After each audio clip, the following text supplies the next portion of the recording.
can be. Right.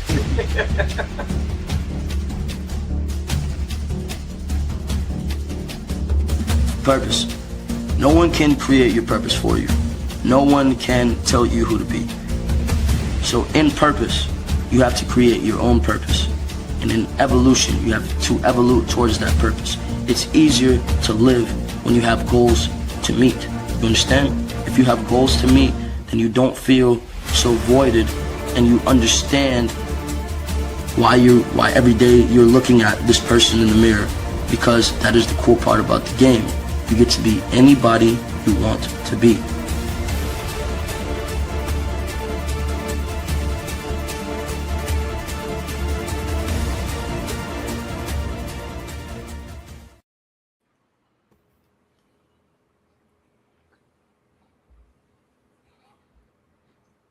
All right, welcome.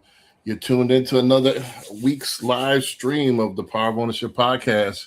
All right, so let's go ahead without further ado and start the introductions. We're going to get right down to it this week because we got quite a few clips we want to bring into, and then we got a special guest here as well. So I'm going to let my special guest introduce himself and tell us a little bit about yourself as well, and then we'll roll from there. Yeah, sounds good. Thanks for having me on. I love that. That intro video is awesome. Right. I appreciate it. By it. the way, I love that video. Yes, it's so good.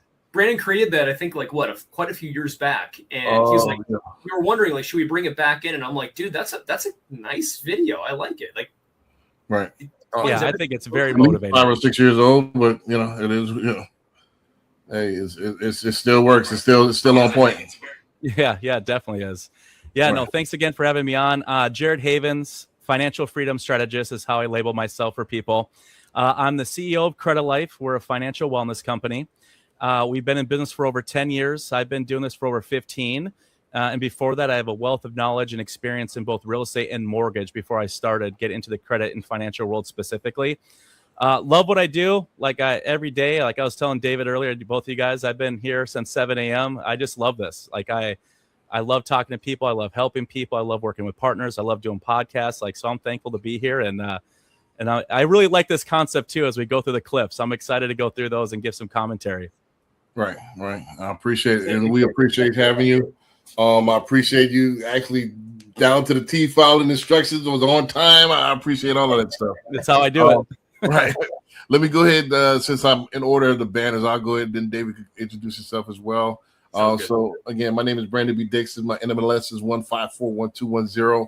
It's at Billionaire Loan, also on all social media. Please go ahead and like the video, subscribe, and also share it with your friends as well if you like our content. Especially YouTube, we're close to 1,000 subscribers. So that's my goal before the end of the summer. Let's get over 1,000. Actually, let's get to 1,500. So that's the goal. We're at like 891. Let's go ahead and get to 1,500 subscribers. I'm gonna go ahead, put it out there right now. So let's go ahead and keep momentum going. And you can contact me and book me for a consultation at applywithme.com. That's my website. Or you can apply for a mortgage if you want to get started on the application process. You can call me 24/7 as long as it's about business. I will answer the phone, 832-775-8357. And last but not least, I'm a licensed realtor as well. So if you want to lease or you want to list or you want to just talk about real estate investing, period, www.brandonbdixon.com. That's on the real estate side. So David, I'll go ahead hand it off to you. I got your everything prompted for you. Sounds good. So my NMLS license number as a mortgage advisor branch manager here in the state of Minnesota is 328679, one of the very first ones issued in Minnesota. Go to the next one if you would for me, Mr. Brandon. So Infinite Home Team is usually the brand you're going to find me on anywhere that you go. YouTube is Infinite Home Team there. The next one here should be the infinitehometeam.com website. There you go. Can link to all my websites there. And best and only one that you really need to know is this one here. If you go to dot.cards/David Youngs, on your phone specifically, you can download all of my contact information in one shot to your phone. You'll have everything you need, my scheduling, my Zoom, everything in one shot. So that's how you can find me. Again, mortgage advisor since 2005. This is my 21st year in business, and excited to be here as always every single week. I finally took the timer off of that. I've been meaning to do that. Yours was some reason it's on a 10-second timer. It kept going away. Yeah. It kept going away. I turned the timer off of each one of your banners. So now I was wondering the last couple of shows. I'm like, I feel like it's going away before I can even say what it is. So. Right. It was on some kind of way default. Yours, yours default to a 10-second timer. So I went behind the scenes. I turned that off. Let me turn it off all over real quick. All right. So let's get into it. This week we have a few clips that we want to get into. What we do normally, we react to the clips and have a roundtable discussion about it. We usually do a round robin, giving our guests first the opportunity to react, and then we go from there round robin. The next person to react first, but we're gonna have that, and then we like to go back and forth. If it's good, hey, if you got some pushback, you disagree, hey, it's all open forum. We could go back and forth, have a civil discourse, about the actual content. So this are all the latest and greatest clips that's out there. These are the ones that's trending and going viral right now. So by the way, those watching, if you are watching as you're seeing this, please throw a comment into the chat if you have one, and we'll read it on screen live and comment on it as well and make sure we address it. Gotcha. So without further ado, let's go ahead and get the actual first clip going. And let me go ahead, but while I'm thinking of this, let me go ahead live on Instagram. I forgot all about Instagram. So welcome my Instagram audience. Special button you have to hit. Yeah. Right. So let's go ahead and get it going. And let me know when y'all can see the screen. Actually, wait for it. Here we go. Can y'all see it? Yes, sir. Yep. Let's go. Change the rules quietly, and most people don't even know. But I'm excited. I'm gonna share this news with y'all. As of July 4th, the SBA has doubled its limit for small business lending. It used to be up to $5 million, and now you can get up to $10 million to buy small businesses if done creatively the right way. This is huge. You know why? Because the government understands the wealth transfer that is happening right before our eyes. Over the next 15 years, there will be over $80 trillion handed over. There will be over 10 million small businesses transferred over. You just got to find a way to be in the middle of those transactions. And the SBA understands that 10,000 baby boomers are retiring every day, not every month, every day. And 50% of the economy is owned by baby boomers who own small businesses, and they are retiring. And we need to go out there and be a part of this wealth transfer. This is great news for us. You know why? Because if done the right way, we can structure our deals to be more creative because we have more access to capital, more businesses that we could buy. Let's get a part of this wealth transfer. Look, if you want to learn how you can qualify for the SBA, I'm teaching it completely free. And not only how to qualify, how to buy the businesses and structure the deals correctly so that you can start cash flowing day one. Comment the word SBA below if you want to learn this completely free. I'm going to break it down to you step by step. Let's go. The government just changed the rules. All right, so, Jared, I'm ready. Since you're the guest, you have the right to you want to react or refer it out? No, I could speak on this all day long. I do SBA financing with clients all day long. So, when it comes to the limit increase, that is correct.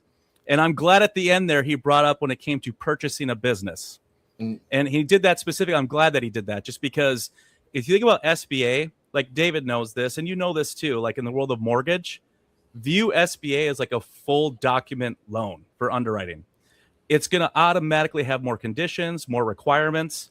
And because of that, things come into play like income, tax filing. There's just more involved. And so in something like that, knowing that they increase the limits, that's great. More than likely because of that, it's just because the overall cost of everything is more. So they need to adjust for that. You know what I mean? But in addition to that, that does work very effectively if you were to purchase a business because that business itself becomes part of the qualifying of what you can ultimately afford or what they will lend up to. Now if you're looking to start a business or if you own a business, SBA is also a great resource as well, but you have to understand that it's going to be based off qualifying factors like credit score, tax filing, revenue, income, all this comes into play. So there's a lot of advantage to that. Like I let people know, like if we can qualify for SBA, you're going to get the best terms. That's the benefit of SBA. Being that's government backed, you're going to have the best terms, not only lower interest rates, but the payment terms are longer. And that's the real benefit. So yeah, I love that clip. It didn't really necessarily give all those details that I gave. But I think that's very real, and that's a good thing. I can see that being a good tool when it comes to purchasing a business. Can I ask before you go, Brandon, Jared, what are the things in that video that weren't explained that are probably very key, like top 1-2 things? Like if you're trying to apply for this kind of financing, what are the things you're going to tell that person you might want to be aware of this point? Yeah, the biggest thing is going to be around credit score and income. That's really it. So like if he's on there, he's up to 10 million, right? So you hear a bit large figure, you're going to get excited. You know what I mean? So if someone's motivated, they're like, dude, I want to start a business. Like, this is great. Yep. It's not that they're just giving all this money away because of a wealth transfer. That's not what's happening, in my opinion. What it comes down to is the overall cost associated to purchasing a business is going to be more expensive. Starting a business is more expensive. So they're naturally adjusting, just like in your world, David, with conventional lending limits increase. You know what I mean? It's very similar to that. They're adjusting to the market. So that's why that happened. So the biggest thing is going to be your credit score, your position, as well as overall income, verification, whether it be personally, if you're then starting a business, or if you're operating a business or purchasing a business, your income also plays a factor, but primarily it's going to be based on the business you're purchasing. So like things have to line up for it to make sense, because the whole thing around lending, it's based off perceived risk. Right. So if you don't meet those requirements in underwriting, you can easily still be denied. So like I agree with him in there. It's like more about understanding how to position, how to qualify. And, we do this every single day. Like I help clients all the time, and I do what's called like a pre-underwriting, where I'll be able to see like all those points before they even apply.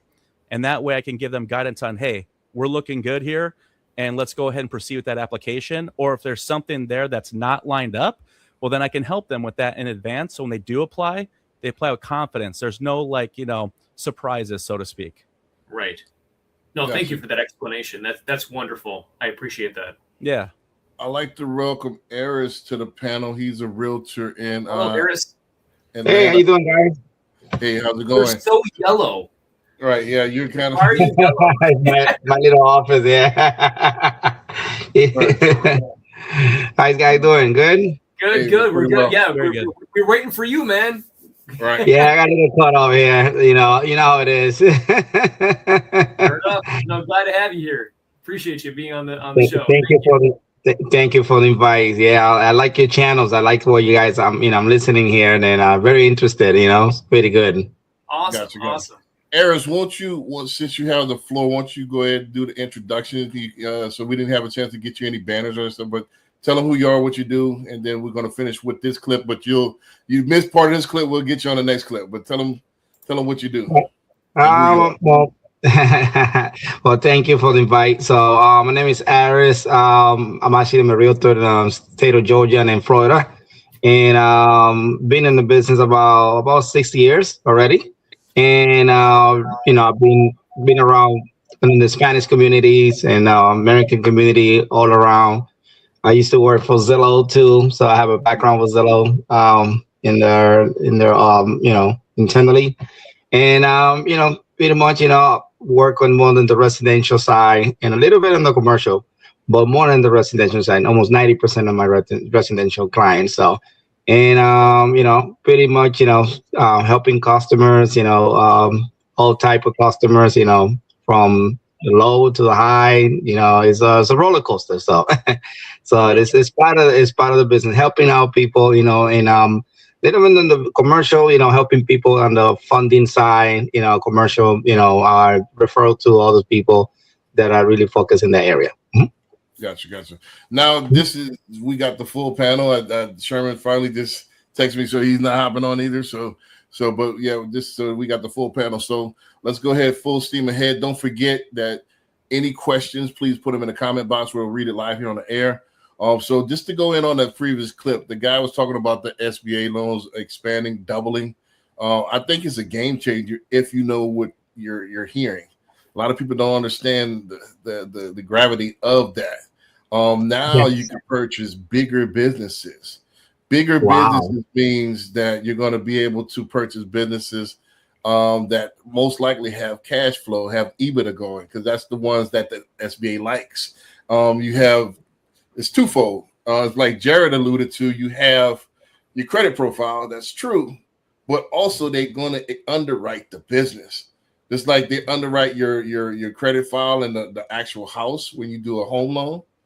They do the same thing with your credit profile in the business when you borrow from the SBA. You know, so they're going to look at the business. They're going to go through it. They're going to go through all of the records for the last 3 years, and then looking for businesses that's profitable. So now the problem was this is the problem. A lot of those businesses were over that 5 million mark. You know, most people, are not going to give up too many profitable business for $1 million. You know, it's going to cost you 3 times multiplier. So most people, in order to be considered a successful business, you're probably making at least $1 million a year. That's on the low end. So 3 to 5x multiplier is that 5 million. Yeah. Oh yeah. So you're getting capped out. So what was happening is that you're needing to max out the SBA loan, and then you are needing to get more capital from a venture capitalist or family and friends to actually have working capital. Now this doubles it up. So now you're going to be able to not only buy the business, but I have enough so I can get working capital as well. Yeah, that's spot on, Brandon. And also too, like, I work a lot with different lenders, and a lot of times when someone's like doing an SBA loan, like whether it to be a purchase of business or even for their own business, they're already operating, or let's say like, well, in this case specifically be purchasing a business, right? For that initial SBA, there is a down payment requirement as well. And so a lot of times if someone's coming in, if they're not prepared for that down payment, like what that gentleman brought up about creative financing, well, a lot of times there can be creative financing where you leverage another lending instrument to then cover that down payment. That could be done through like a signature loan, dependent on your personal income and your credit score. There's other types of lending that can kind of piggyback off that. In a way, in theory, it's like 100% financing. And so that's just another piece where it's like a lot of times, someone may not know that there's going to be a down payment requirement, around that as well. So like, these are the things that need to be considered. Like when I'm talking with people, and I love when someone comes to me and they're excited, because usually they're wanting more in life, right? And that's beautiful. Like, that's good. I love that. And so then from there, it's like, there's always a solution. So let's figure out like, what's your starting point? What are you looking to do? What are the use of funds? What's that business like? What attracts you to that business? You know what I mean? Like, do you have expertise and experience in that business? There's so many things involved around that. But when you're able to have like these real conversations with people and really break it down, then they're able to make more of an informed decision. They go into it with less risk because they're aware of like what they need to do when it comes to purchasing. Like you brought up, Brandon, working capital. Well, what's that going to look like? Do you need working capital? Is there enough revenue for that business? Like, all these factors come into play. So I feel like it's really important, like just even outside of credit and finance, it's like, okay, how are you going to leverage yourself for growth? If you're going into a profitable business, that's amazing. How are you going to maintain that profitability, and how are you going to grow it? So it's like, there's so many different things involved around that, that these are just conversations I love having with people. So it's like, you can really break that down and then kind of give them that roadmap, things to think about. Gotcha. Brandon may not know this, but I actually have access to SBA lending myself, outside of Nexa lending. I didn't know that. I also can do that as well. Well, Nexa has SBA as well, right? Don't we have one SBA lender? We have at least one, I think. Yeah, but I know for myself, like, you have to get all up, like, send on your formal things and like get approved and everything. Like, it's a whole process to get that done. Right. So I do actually have a separate agreement outside of Nexa for SBA lending. But if I get something, to be quite honest, as great as it is that I have that, I'm probably going to say, Jared, let's come on into this deal and let you help me out on this thing, because you probably know it better than I do, because you do this more often than I do. One question that I'd like to answer for our audience, if possible, is, so I'm a brand new investor, brand new business owner, and I want a loan. Can I get this loan today? Or is it going to be something that might take me a little bit to get. Yeah, no, now are there business loans that you can get same day? No, there is. No, I'm not saying like you're in line of getting the loan. I'm saying like, Yeah. if I'm jumping in brand new, I just started a company today, Right. and I want to go get an SBA loan. Right. Can I do that today? Yeah, exactly. And that's the difference. And the answer is no. No. You can start the process, but there's going to be, it depends on who you're working with. I always let clients know, because a lot of literally we get calls all the time. And what ends up happening is even if they call the SBA SBA directly, what they'll do is they're going to refer them out. And based on their compliance, they have to give 3 options, or they'll just recommend hey, call your local bank, call a credit union. Well, what I've noticed after doing this for a long time, it's very similar in the mortgage and broker world. A lot of times those institutions, they just naturally move slow. So that SBA process could easily be anywhere up to 90 days, just because of how slow they are naturally, for whatever reason that is. And so a lot of times, with and even working with you, David, we could leverage your resource, my resource, whatever we got to do to help the client. But it's if you leverage more of a broker relationship and lenders that specifically kind of have in this niche space that then fund on that loan, you can typically rock that out within 30 days, as long as you're prepared. But you got to partner with the right lender, at least when it comes to the funding component, to make that happen. So it's and once again, it's all based on how prepared are they, there's going to be some things that naturally come up. So it's being able to kind of put that all together is such a big deal. Well, as an example to this point, I mean, how many realtors have we all met, by the way? And Eris, you might be one of these realtors, unfortunately, that has drank the Kool-Aid on this of, you have to refer 3 lenders to every client. And then they get the same 3 lenders of, okay, so you're going to go to Fairway, Guaranteed Rate, and I don't know, Bell Mortgage or whatever. I'm just randomly picking people. Mm-hmm. They're all retail companies. They all have the same stupid little box right here that they work in. None of them have anything different. So you're not going to get anything different for your options. However, when you work with Nexa, the largest brokerage in the history of the country, with 305 lenders as of today's timestamp for shopping, there is not a single person on the planet that has more options than us to shop with. So if you said, hey, go to here, and David Brandon with Nexa, automatically we just opened up, instead of 3 lenders, we just opened up 305 plus the 2. So it's a different experience. There's more options there to solve for the problem. But specifically when it comes to SBA financing, what I wanted to kind of hone in on this point with is this is a government-backed loan. There are very specific requirements, criteria you have to meet. There is a box you have to fit in. It doesn't matter what lenders are willing to do what, anywhere. You have to fit the box, or you're not getting the Small Business Administration loan. It's not going to happen. So what those things are is what I'm hoping we might be able to kind of draw out in the conversation here is you need high credit. You got to have some time in the game. You can't just come in brand new, start a business yesterday, and I want a loan tomorrow for $10 million. They're not going to give it to you. Well, just a couple of things. First of all, SBA doesn't really go for startups. They have a one program, I believe, that's up to $50,000 for a startup. Yeah, they have a micro loan. There's a micro loan for a startup. These are for businesses that's employing people and that's already profitable. That's what they're looking for. Just like a home has value, you don't want to. They're not going to lend on a home that doesn't have any value. The business has to have value. Exactly. In order for them to lend. Oh yeah, the business does have need to have value. I did back. Well, my backgrounds before real estate. I was in the grocery supermarket and industry. So I was involved in the transaction and the business. Was selling a supermarket. Got the referrals, but the business was established. We got this business about, it was a $6 million deal, but the business was bad. The business was making sale over $150,000 a week. It was a huge grocery store. I mean, busy. So business make what 30-40% of margin every week.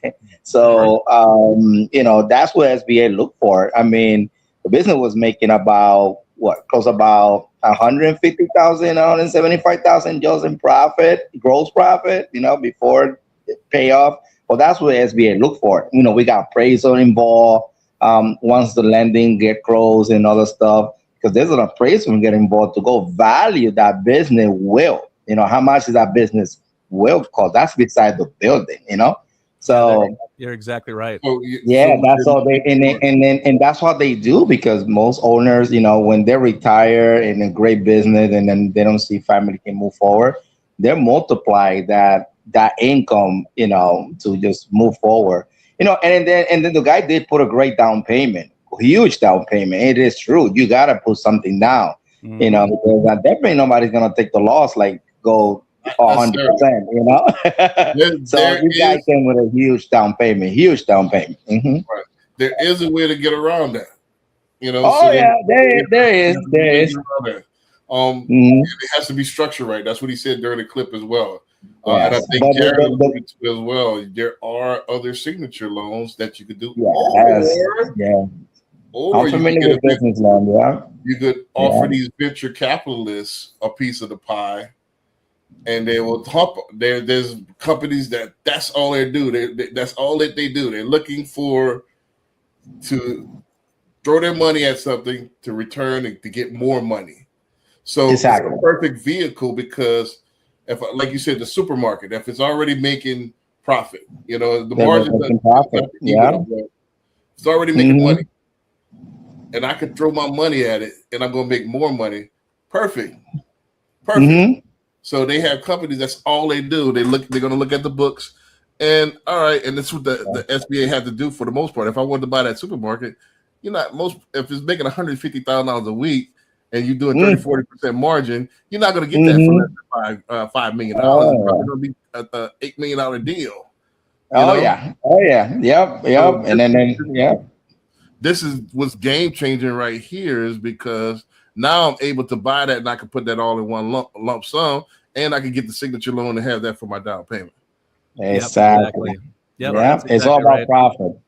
Right. And that's a big. We're gonna do the next clip. Let's do it. Let's do the next clip, and I want to get that way. This is Eris' first time watching this clip. I want to get Eris going in, and then we're gonna go counterclockwise on this one as well. So, all right, so let's roll for it. And I know this is kind of your expertise right here, but I know you're gonna have a lot to say on this. So I want to kind of get you like the play up to you here, Jared. All right, perfect. Let's do it. All right, so if you're doing it the scammer way, those fraud affidavits that everybody was passing around telling you that was legit credit repair, that wave is done. The credit bureaus have now cracked down on that method. TransUnion just created a new system which they call credit washing, which spots when people try to dispute accurate debt that they accumulated by saying that it was fraud. So if you signed up for it and it's reporting accurately and you're trying to claim that it's fraud, it will no longer be coming off of your credit profile. So if someone online has been promising you that they will get all your negative items deleted in 30 days with just one form of one fraud affidavit, they were scamming you, they were lying to you, and they were setting you up for financial disaster. While they're gambling with your financial future, your account is now being flagged as high risk, and now it's going to be damn near impossible to get your inaccurate negative items deleted from your credit profile. If you have negative, inaccurate items on your credit profile and you don't want to be scammed, then you need to be commenting credit on this post, because real credit repair doesn't need to fake fraud to clean up your credit report. You want to use Metro 2 compliances to make the credit bureaus follow their own reporting laws. You want to use factual disputing to dispute the inaccuracy of those accounts on your credit profile, because everything on your credit profile has to be 100% accurate to report. And everything has to be verifiable. If they can't verify that that account is accurate and that's your account, then that account has to legally be removed from your credit profile. Your credit score is supposed to open doors for your future, help you get a mortgage, help you get business funding, help you get lines of credit so you can create generational wealth for you and your family. Now, don't let these scammers trick you out your position and get your credit profile flagged where you no longer can have access to it to change you and your family's life. And by using the laws in place to protect our clients, we were able to get 5 negative items deleted for this client. This client up now 70 points, and now we're in the 800 club. So if you're ready to fix your credit the right way, then make sure you comment credit on this post. Credit repair is a scam if you're doing. All right, so Aris, I know this is Jared expertise. Let's get your take on this. I know you're not into the technical things, but this is the point it this way. Did you, and you can answer this as long as along with answer react to the clip.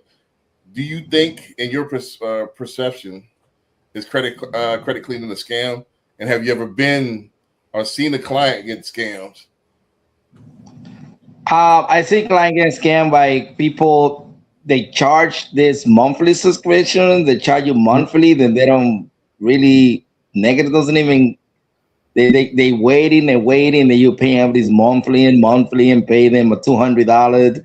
Then the result doesn't even come back. So you gotta be careful. Yeah. So especially when you see them like they want to charge you monthly. That's for me. It's like a little flag there. I mean, I don't know. So what's scarier, monthly or $1,500 up front, $3,000 up front?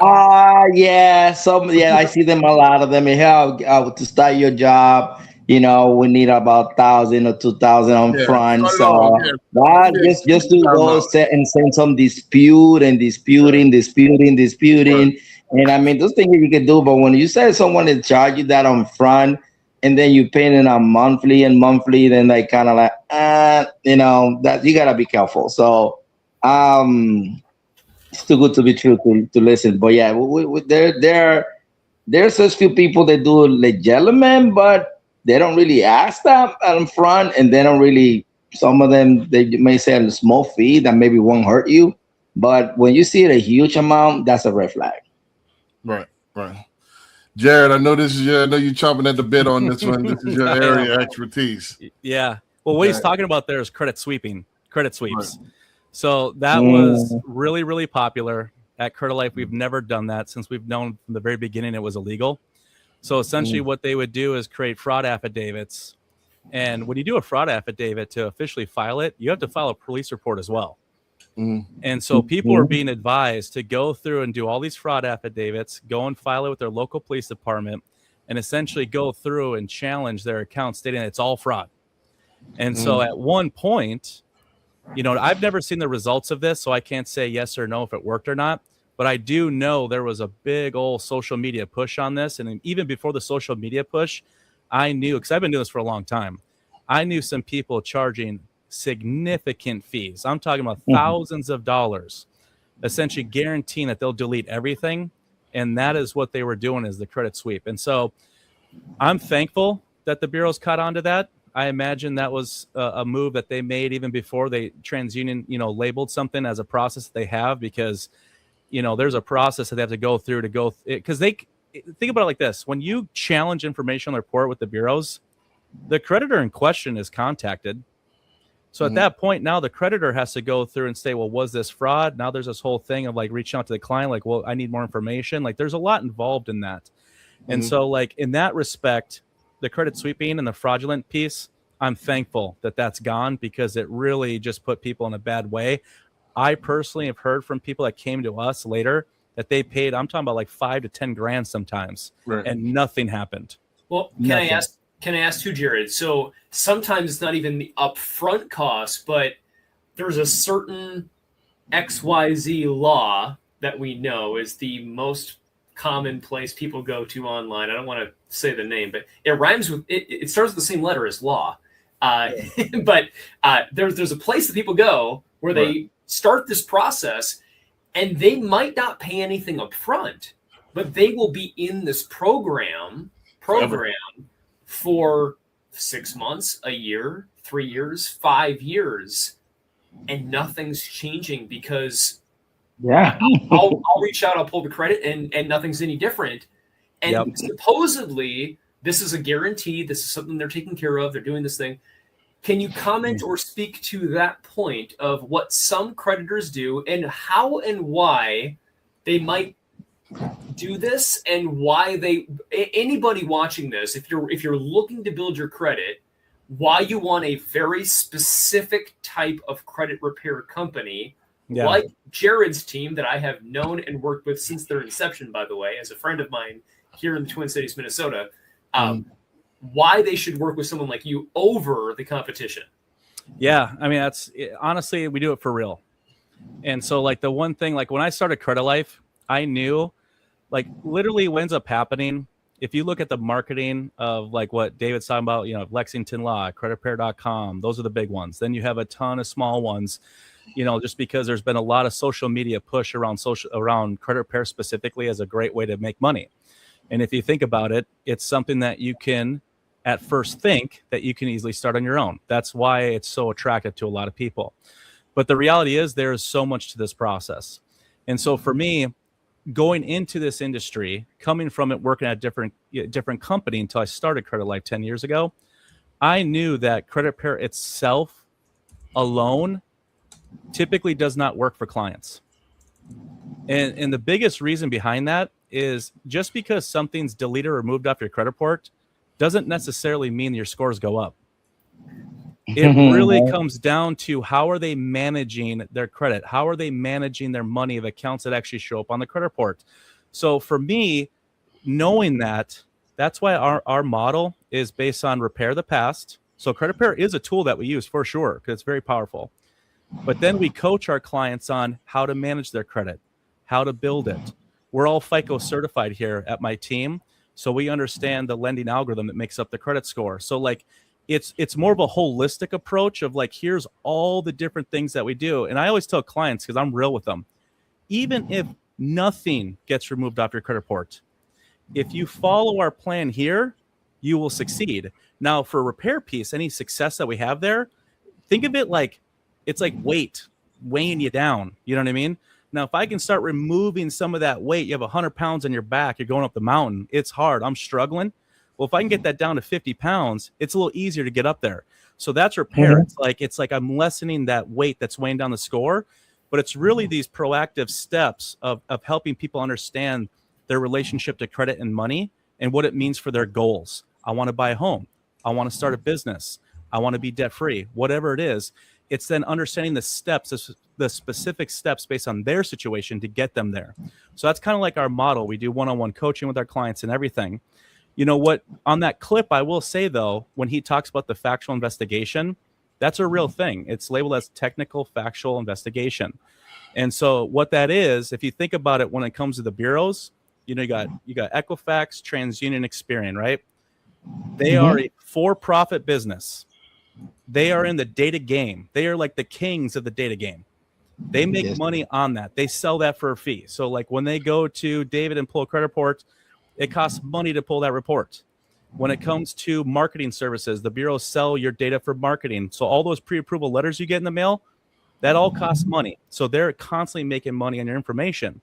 But if you think about it, when's the last time you got a phone call from TransUnion questioning something on your credit report? They don't do that. Like the way the law works is they're going to take it in. They're going to assume, hey, this is accurate. It's for your file. I'm going to sell this basically until you decide to then say, no, this isn't. And so it's not so much like when I'm talking to clients, I don't view it like, oh, well, this account did happen to me. Well, that is real. I'm not challenging the fact that this isn't your account unless it truly wasn't. What I'm saying is that, are you certain that throughout the history of its reporting that all the details of that account are actually accurate and verifiable as of today? That's the difference. And so that's real factual investigation, is challenging those aspects.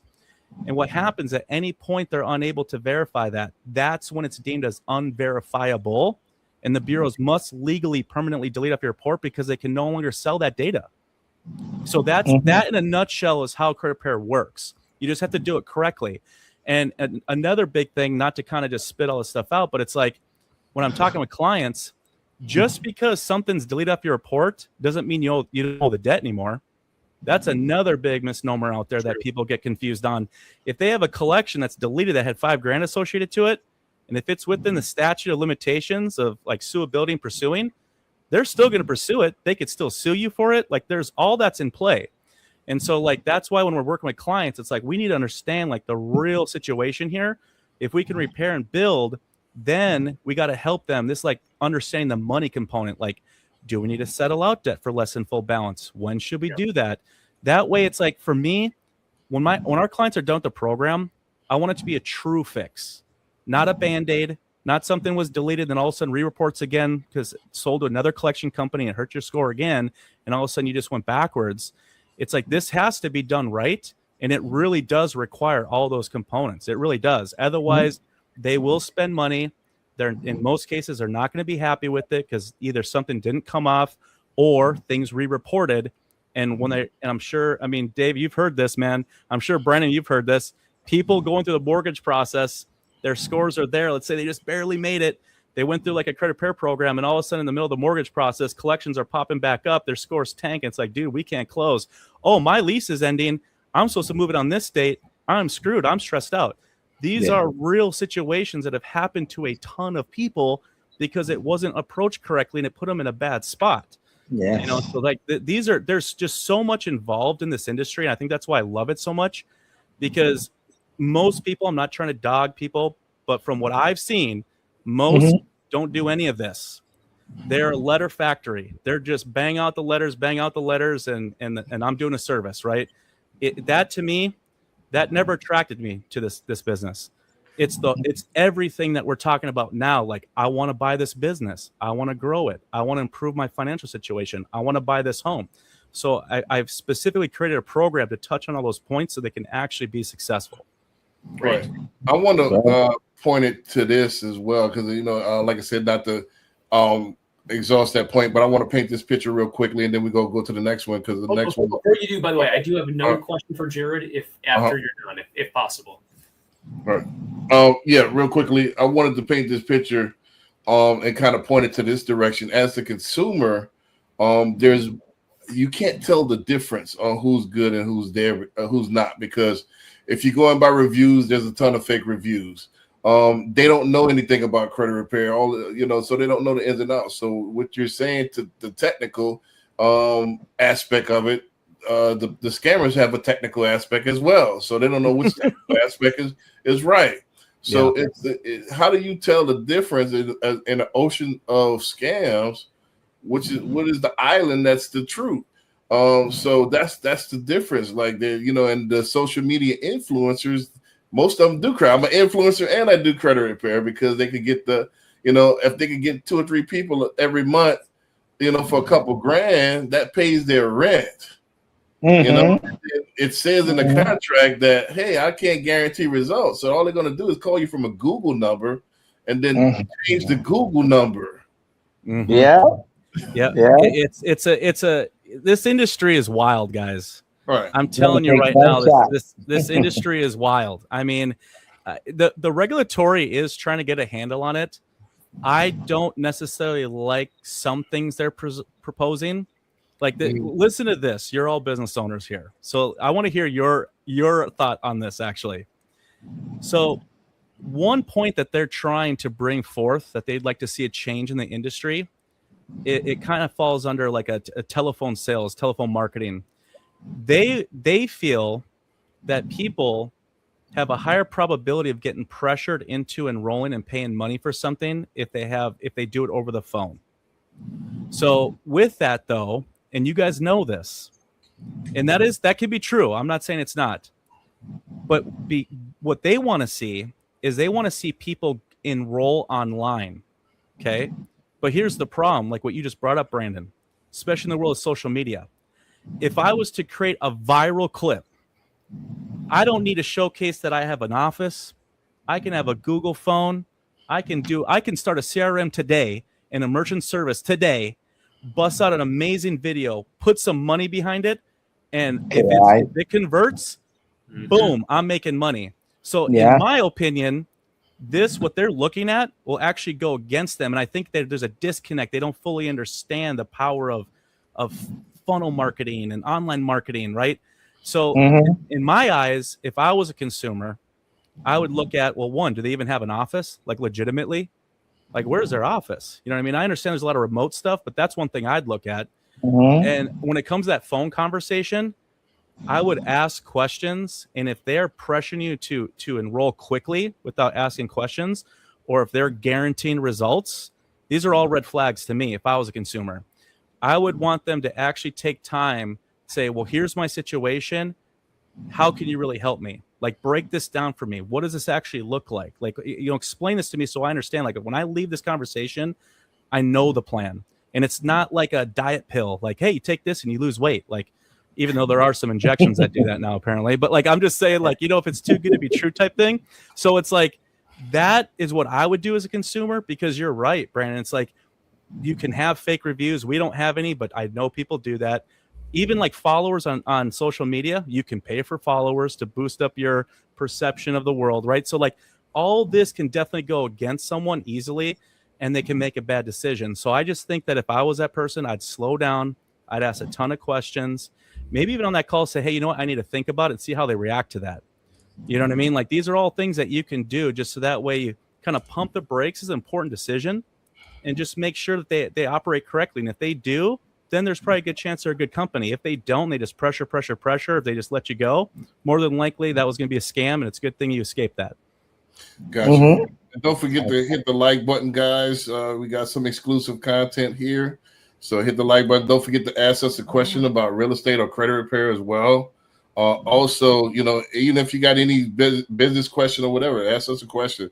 We will read it live here on the air, and we will dissect it. So any questions that you wanted to know about credit repair, we have a credit repair expert. Anything you want to know about real estate, we have a real estate expert. Then we have two mortgage experts on the panel right now. So you're getting a plethora of knowledge right here. David, you want to ask your question before we go to the next? I did. I wanted to ask Jared. So for those watching, when it comes to credit repair, one thing that was very helpful for me years ago, you helped share with me in understanding credit repair, is the timeline. Yeah. So many companies out there, and since you named them, I'll go ahead and say, so the Lexington Laws of the world and so on, they'll enroll you and then keep you going indefinitely in this plan that they're supposed to fix your credit with. And I have literally talked to clients that have been almost 10 years paying for this plan. Wow. And nothing has changed. So, let me say this, Jared, before you answer, after you finish. Let me say that to add to what he's saying. Yeah. To add to what he's saying, do you think that certain clients, and it's by design, it's almost like the Planet Fitness thing? Like, Planet Fitness has $20 a month, and the business model is that they know half the people won't show up, or 3/4 of the people won't show up.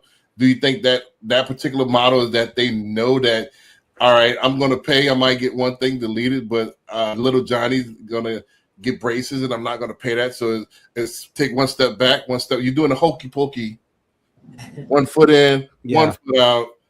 That's what, they're never going to get out of credit, because they're always going to, as soon as you fix something, they're going to mess something up. Is that the Yeah, just to give everyone an example, like Lexington Law right now, they charge, I'm fairly certain, because they've increased their price points quite a bit. So I'm fairly certain they charge like $129 a month. And the way that they operate, and I have no problem saying this, they could reach out to me because I ain't saying anything that's wrong. It's their model. So like, they do a monthly, we do a monthly as well, but there's a big difference as to why. But it's like, they do a monthly, and they specifically stagger out investigations. So like, they'll tell people, hey, it's not to your advantage to challenge like everything. So what we're going to do is we're going to focus on a few key accounts at a time.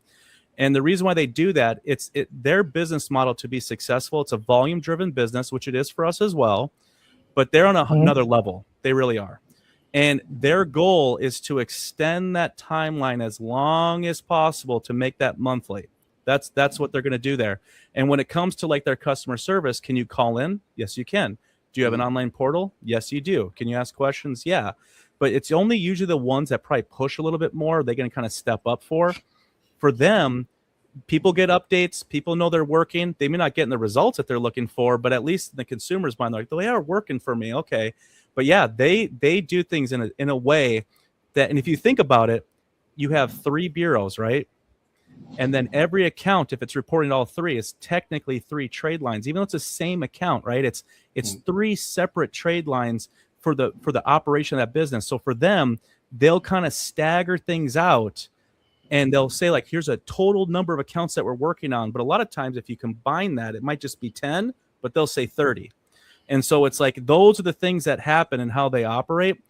And, you know, I'll say, like, if you're someone where it's like, I'm just want my credit repair and cleaned up, I don't care how long it takes, and I don't have any goals. Well, okay, use them. You know, if you have money like that, I guess, and you don't care. But if you're looking for like real results, like, there is nothing within the law that states you can't challenge everything in one fell swoop. You just have to have the structure of the letter, and the letters are actually important. Online disputing is horrible. You don't want to do that. The structure of the letter is very important, because you can specifically tailor the laws around it, why you're challenging it, what type of code does it fall under. Like, all this is very important, but you can do it in one fell swoop. You can do it all at once. There's nothing in the law that says you can't do that. So it's like, why wouldn't we want to do that? Because for us, we want to get someone into a home. So it's like, I don't want to make this take 3-4 years. If I can get you into a home within a year, let's go. Like, that's how our model works. What I wanted to ask too, isn't there, though, for your company, difference in some of the other companies out there, there's a time limit that's tied to this, though, isn't there? Typically, like, indefinitely with Lexington Law or others like this, they might be paying for this. But with your company and the way you have designed this, which is one of the reasons I refer clients to you guys, by the way, is there's a time cap on this of, we will work for you, and if it goes past this time, we'll still work for you for free. Right? Yep. So that program specifically, so we have a program that's geared towards someone that wants to buy a home. And so we have a guaranteed program around that. And so we'll put them into that program. We'll go up to 12 months. And quite honestly, I don't want it to take that long, but there are cases it might take that long, honestly. They could have a lot of stuff going on, you know? And so in that specific program, yes, at the end, if they're not where they need to be, as long as they followed the program and did what we said for them to do, they then qualify for us to continue until we get them to their goal. So there is, it's a partnership, honestly. So it's like, if they rack up credit card debt and if they get a late on something, you know what I mean? Like, it goes both ways, right? So we have that in place. Yep. And everything that we do, like when it comes to our billing, and I think this is really important for people to know, like, we don't, like, if someone wants, like for one, we want our clients to graduate. That's how we term it. We want them to graduate from the program, meaning that they were successful. If someone needs to cancel for like a financial hardship, we have financial hardship programs in place to still help them out at a discounted rate, because we want them to be successful. If they cancel and they're like, hey, I just can't do this right now, a lot of times dependent on that, we'll place their program on hold. We'll stop all payments, and we let them know, hey, if you come back in 6 months, you don't have to do an onboarding fee again. Like, we have a lot of things in place that we designed as goodwill, because we want people to know, like, we're here for real and we want them to be successful. So we make it easy for them to, like, not only succeed, but if they need to stop for some reason, easy for them to come back, you know, so a lot of different things. Yeah. And if I remember correctly, you have attorneys on staff as well, right? Yep. So we have Swift Law is an attorney partner of ours. So they're fantastic. And then, all our coaches are FICO certified, which is a rarity to come across, and things like that. So that's one of the things for those watching. Like, the reason I'm trying to bring these things out is part of why I love Jared and his team, and I've worked with him for literally over a decade here, is not only for the time limit sensitivity that they have for home buying, the fact that they're working on the credit repair, but they also have attorneys that they tie with as well. So if they need to go after something, they have the ability to do so. It's also not just about deleting items. It's about adding good credit to your portfolio, which we haven't talked about, but there's ways that they have to add credit to your portfolio, to add lines where you can build credit faster overnight, like literally in an instant, boost your scores overnight with guaranteed credit. So there are so many ways. Like, I can't stress enough, if you are watching this video right now and you have any remote need to boost your scores, call Jared and his team. These guys can help you with so many things. You wouldn't even know what they can help you with if you didn't talk with them, because there's so many things that they have in their arsenal that other credit repairs companies do not have. So just there's so many cool things. So I'm going to argue to this point, is credit repair a scam? Yes. Most of the time. Yes, it is. Yep. But not if you find the right company, the right fit, the right people that can guide you. Yep. I appreciate that, David. I mean, guys, I've worked so hard at this. Like, you know, I'm just meeting you two here tonight for the first time, you know, but like, you know, everyone knows me. That people make fun. They're like, oh, Jared's a California raisin, because I'm so positive. Like, I'm very solutions driven, and that's just me naturally. I'm energetic, positive. But like, when it comes to like the care for people, it's real. Like, I'm not here to enroll people like Lexington and have this letter factory and have them in my program for years. Like, is that an effective model? Yes, if your sole focus is money. But I'm of the belief, like the way that we operate and what we've already been doing and how we have been successful, we do this in a way where it's like, look, there's so many different ways. Like, to me, our success is based on their success.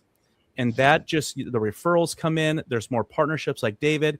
When people know you're legit, you just naturally get referred back to, right? And that's my model. Like, I want it to be real. I want it to work. So like, we're always working hard at that. If we identify something that's not working well, or like clients aren't getting it, you know what I mean? Well, why is that? Okay, well, do we need to tweak something? Like, is it a language thing? Like, how do we do this? Because it's just, there's so many, like David said, there's so many tools in our arsenal, but quite honestly, it comes down to the client knowing what they need to be doing. And if they don't know that and they don't take action on that, they could still not be successful. So I'm always like fixated on that. Like, how do we get them to take more action? Like, why does it take someone this long to do it when this person did it so quickly? So I'm always looking at that, because it's like, I want everyone to take quick action, because I know if I can get you there in 6 months, let's go. If I can get you there in 3 months, let's go. You know what I mean? Like, that's our success for us at Team, is I like seeing that, you know? So it's like, there's just a lot to it. All right, guys. Thank you. Let's go to the next one here. Quickly on the middle class, All right, guys. I'm going to have to jump in.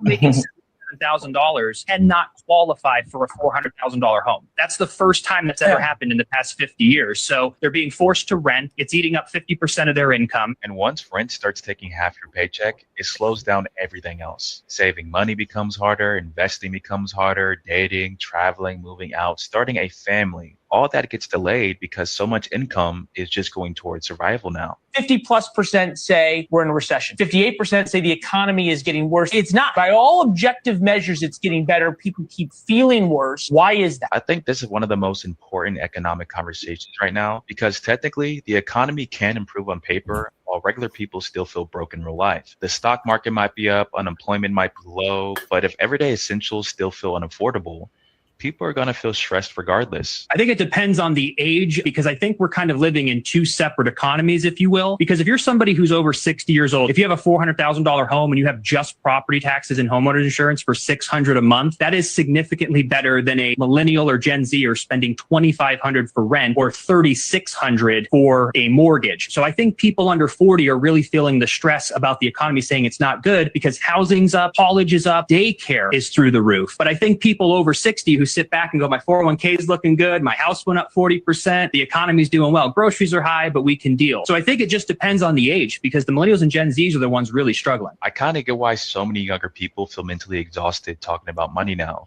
because it feels like even if you do everything right, you still end up feeling behind financially. After a while, that starts messing up with people's motivation. Like, people aren't stressed about bills anymore. They're stressed about whether normal adulthood is even affordable now. We got to cut the millennials and Gen Z some slack, because this isn't ordinary. They are moving the goalposts so quickly on the middle class because of the housing. Even that slide you just brought up, someone making $77,000 cannot qualify for a $400,000. Right. I think it looped over. So I'm going to go ahead and take this one, and then we'll open it up. Aris, I think you said you had to go. So if you want to take this one first before you have to go, you want to react to this, and then that'd be your last one or something. You say you had to roll out, right? Yes, here I'm in the East Coast time. Yeah. So yeah, if It's you want to late take out first there, bro. stab at that, and and then I'll go after you. I think did you freeze? I think he froze. Yeah. Yeah, froze in the right spot. I mean, he Almost froze looked in a good spot. Like his Right. smile was great. Right. Yeah. Hold on. Can you hear me? Wait for it. Wait for Yeah, it. we Here can he hear you, comes. but you're frozen right now. Let's see something. Give it a couple more seconds here. Give it a sec. Unlag. You know what's weird is my video was freezing just a second ago as well when Jared was talking earlier. I don't know if you guys saw that on my side or not. Well, Hopefully not. Yeah, let's. Could you see it on my side? No, I couldn't see anything at all. Oh, good, perfect. Then it didn't Yeah, work no, out. it seemed fine. Yeah, it seemed fine for me. Yeah, mine froze twice and Good. froze on Yeah. your side. So, There it Eric, is. you want to go ahead and react to that real quickly? 'Cause I know you gotta go. What do you think about that? I'm sorry, you repeat it one more time? What do you think about that last clip about Gen Z and millennials getting squeezed out of the middle class? It's still out there. They're still out there, you know. You just gotta be careful where you put your foot on, you know. The millennials, you know, getting squeezed out there. There's too many people. They're looking to how to make money, Right. you know. Right. So and you gotta be careful because if they get you, they grab you. It's like grabbing your neck right here, and then you don't know how to get yourself out. Gotcha. Yeah. To me, as far as to react to the clip, I don't know if you want to stick around for the reaction. If not, we'll see you next week, or we'll see you like during the interview. We got to get you on the one-on-one interview as well. So we Yes. I'll definitely see you next week. Yeah. Add that to our arsenal here. So, Eris, nice to see you on the show. Nice to see you. Yeah, man. nice to see you. Yeah, we have a Nessa and Ascent event down here in Atlanta.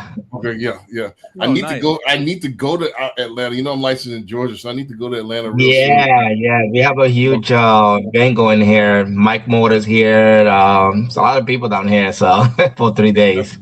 When is it going on right now? Yeah, Wednesday. Starting Okay, Wednesday. okay. Yeah, Wednesday is tag meet, and we'll be there for 3 days.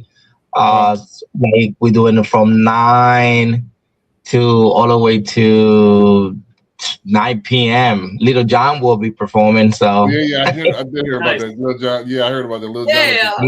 Little John will be performing. Yeah, so it's gonna be it's gonna be crazy. So it's a lot of people down here. So everybody getting ready. So we have a 3 long days. Yeah. Gotcha. Oh, by the way, Eris is with Action. I don't know if you know, David is one of the Action. Oh. recruiters. I didn't realize.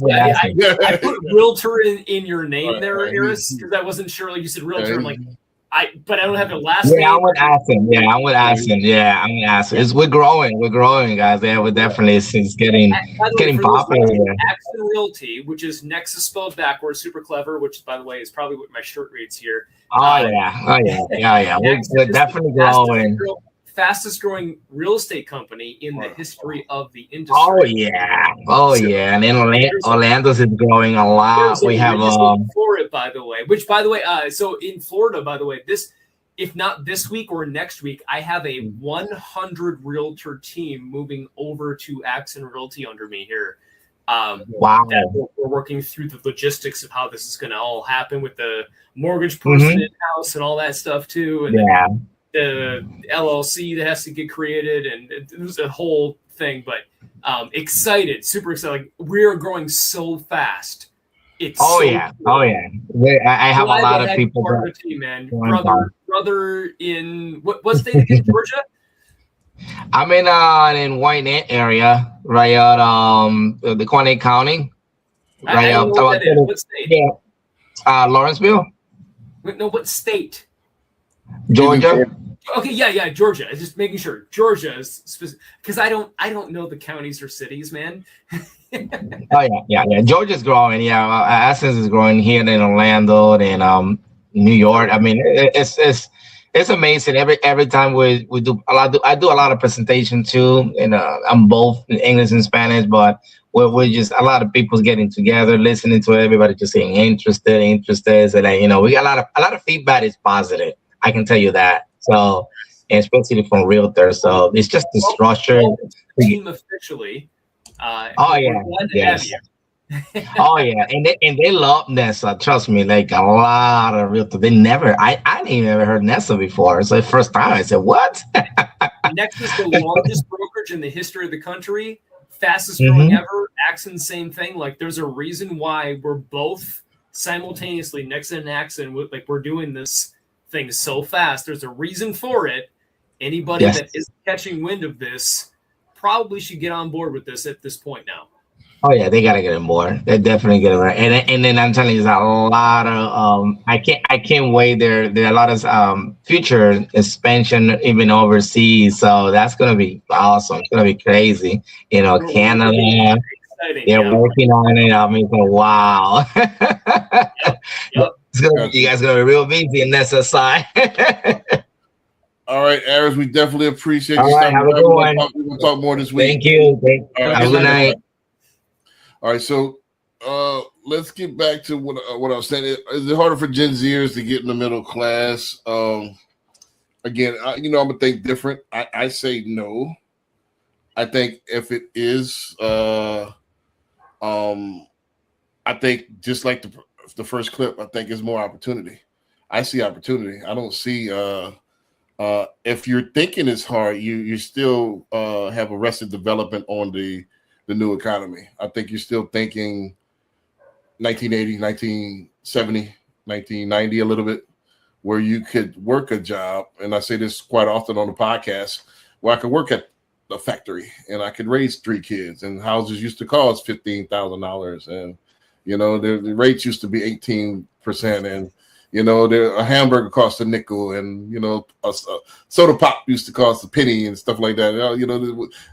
Within my lifetime and stuff. Well, no, I would say I remember when soda was 25 cents. I don't remember when it was a nickel, but I do remember when it was 25 cents. I do remember when a hamburger was 50 cents. So now it's $12. So am I going to wait for hamburgers to become 50 cents again? Do you think that will ever happen? No. The new economy is that we talked about it often, but I'm going to refresh everybody's memory, is that you have to have multiple streams of income. And Gen Z are the best at it. They were born into social media. They were born into already having Facebook and TikTok, and not TikTok, but Twitter and Facebook and all the rest of them. They were born into this, so they don't know what it is to not have this. So I get a Gen X, my generation, and boomers were struggling, but they already accumulated their wealth. I think you have to reimagine the world. You have to reimagine the world, and then you got to find out. I think the biggest problem for Gen Z, this is the biggest problem, and I'll open it up to the panel from here, is what to get into and where to devote their energy, because there's so much out there. So you got to be good. You can't be good at everything. My mentor always used to say, jack of all trades, master of nothing. So if you're going to buy a business, you want to make sure, I talked about this last week, if it's something in your wheelhouse. I can't go and buy an HVAC business. I can, but I'll probably give up a good portion of the profits, because I'm gonna have to get somebody to be a consultant. I'm gonna have to get somebody to actually run it that kind of knows what they're doing. That's not your wheelhouse. It's not in my wheelhouse. I can't go up in the attic and fix the AC, but I can go and fix a home. I can go and fix somebody. I could go and train somebody to sell. And get and get them to make it 6 figures just off of a methodology. That's what I do. That's in my wheelhouse. So you figure out your purpose, like it's in the intro, and then have a synergy within your purpose. And then you can't do everything. Everything that glitters is not always gold. All these social media influencers, hey, get into this flat tummy tea, become this, do that, and you wind up chasing everything, and you wind up not, getting scammed, not doing anything. So I'll open it up from there. Yeah. Round robin here. I'll go next. So is it harder for Gen Zs to get into the middle class? Yes. I firmly believe yes. This is a harder process for most people to go through. However, to your point, Brandon, what somebody chooses to do or what options they have available are going to be different for each person and what they're aware of or have to research and find out options for. Like, as you said, like you can have 5, 10, 15 businesses at once. I mean, like, that wasn't a thing 50 years ago. You couldn't do that. Now you can. This is a very easy thing to do. But for those that may not understand this concept, and that's the whole point of the show, the Power of Ownership podcast is taking ownership of your business, of your life, of your strategy. There might be things that you're missing that if we just added this one extra thing, this one extra layer, maybe all it takes is meeting with Jared for a hot second, building your credit up a little bit, and then all of a sudden, because by the way, it's not just mortgage lending. All of a sudden, mortgage lending, SBA financing, your cell phone bill, your everything in life might improve because of your credit being higher, which ties into the realtor that we just had on the show here, which ties into the mortgage person, which ties it, like they all tie together. So put this all together and then go grow your business and figure out what you are passionate about, what you want to do. And you might be able to create another business or 2 or 5 or 10 self-published books like Mr. Brandon Dixon here has, where you have 13 books on the docket to self-publish, like separate from this. The 13 one is going to be the hidden one. 12. Sorry. 12. I'm sorry. But you have all, like, somehow, like, you start doing different things, and all of a sudden in life, these other things compound on top of each other. So arguably, yes, it's easier in the sense that you have more options available, but it is also harder if you're not aware of the options. And that's part of why we do this show, is trying to present the options available to you to help you grow, to help you find that next avenue, that next path forward, to make sure that you know what to do next to grow that business, start that business, do the thing you want to do that you are passionate about, that does not take away from your day-to-day job that you might have to do for a while just to make sure that you have a salary to get by temporarily. And I was one of those people, by the way, is, working construction, 9 to 5, doing that work. But I knew I wanted to get into the mortgage space. So the only way that I could do that was coming into the office after hours, after the work, after the construction, and making calls, running appointments. Mm-hmm. And that's what I did. And it took me 7 years before I finally was able to say, I'm done with construction. Goodbye. I am now fully into mortgage finance. That took a long time to do. So maybe that's you. Maybe you have to do 2, 3, 5 things. But the cool thing is you have so many ways to do it. And the best part about it is you can literally Google search, ChatGPT, whatever, anything you want, and it'll tell you exactly what to do. Like, there is literally no reason or excuse why you can't build this. It's right there. You type it in. Yeah. Let me ask you this. Let me push back a little bit before Jared goes. Is that what is hard?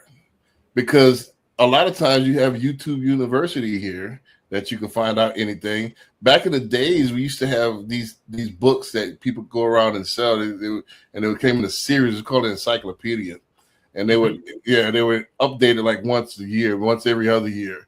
And they had, if you wanted to find out something, you had to go to that volume and hear alligators. They have a paragraph or two about alligators, and that's it. And That's, there was no how-to. You have to, how-to was in proximity to you. If your dad knew about cars, you knew about cars. That's all you had. He didn't know about computers. Where was I going to find this? Computers will give you computers are these things that you turn on and they're able to. There was no how-to. So what is hard? So could that not be considered hard because the knowledge wasn't there and the opportunities wasn't there? Agreed. Would that be hard in the other, the boomers and the Gen X generation? Well, we're kind of mixture Gen X, but boomers and the silent generation. And I used encyclopedias for myself. Right. Growing up, like that's how I learned everything was encyclopedias. I didn't have Google as young as I might look. I didn't have Google. Right. I didn't actually have the ability to do that. What is harder? Is it harder now, or is it hard? Was it harder then? So much easier now. But that's my point. Is it's harder and easier simultaneously. Yeah. Depending on how you view it. Right. Yeah, I was gonna say, like, technically, when it comes to like an overall like average income per person per household, average cost to buy a home, when it comes to a lot of people that went through student loans, the amount of student loan debt, we're at an all-time high when it comes to credit card debt. I mean, if you just look at it as at an overall picture, is it more difficult because of that? The answer is actually yes, it's true. But what people like, even that clip that they're failing to bring context to, is it really comes down to a choice. I think what happened, because I've gone through a lot of hiring, I've hired a lot of people in the course of my growing my business. And, one thing that I've identified through people I've worked with, through friends, colleagues of mine, and their children that are out of college, and working, there was a lot that went down. I got to witness, just like you guys did, I got to witness a lot of changes through social media, messaging, and all that. One of those was work-life balance. Everyone loves to talk about work-life balance. They're like, hey, you only work so much. You got to have work-life balance. You got to have these things. Well, the reality is, like you guys brought up, I really think that it comes down it comes down to the person and what's important to them. They have to make a lifestyle decision. They have to be willing to make some sacrifices. And if they're willing to do those things, when it comes to what's available opportunity-wise to exponentially increase your income, it's all right there. But are you willing to do those things?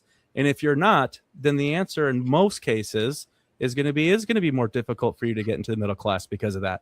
Everything right now does cost more. It's just the truth. And so it's like, even based on income increases, the amount of income that's increased comparatively to what the cost is, it doesn't add up technically, So it's like, this is what people are facing. And I would say, like, when it comes to the news, the whole premise of the news is to create doubt, fear, uncertainty, doubt, FUD. That's what they do. That's how they get viewership, right? But the reality is there's plenty of opportunity. And I'll say this, like, I help a ton of younger people. And the one thing that I notice is credit card balances are extremely high. And a big reason for that is because they love to go out, which who doesn't, right? It's fun, like going out to eat.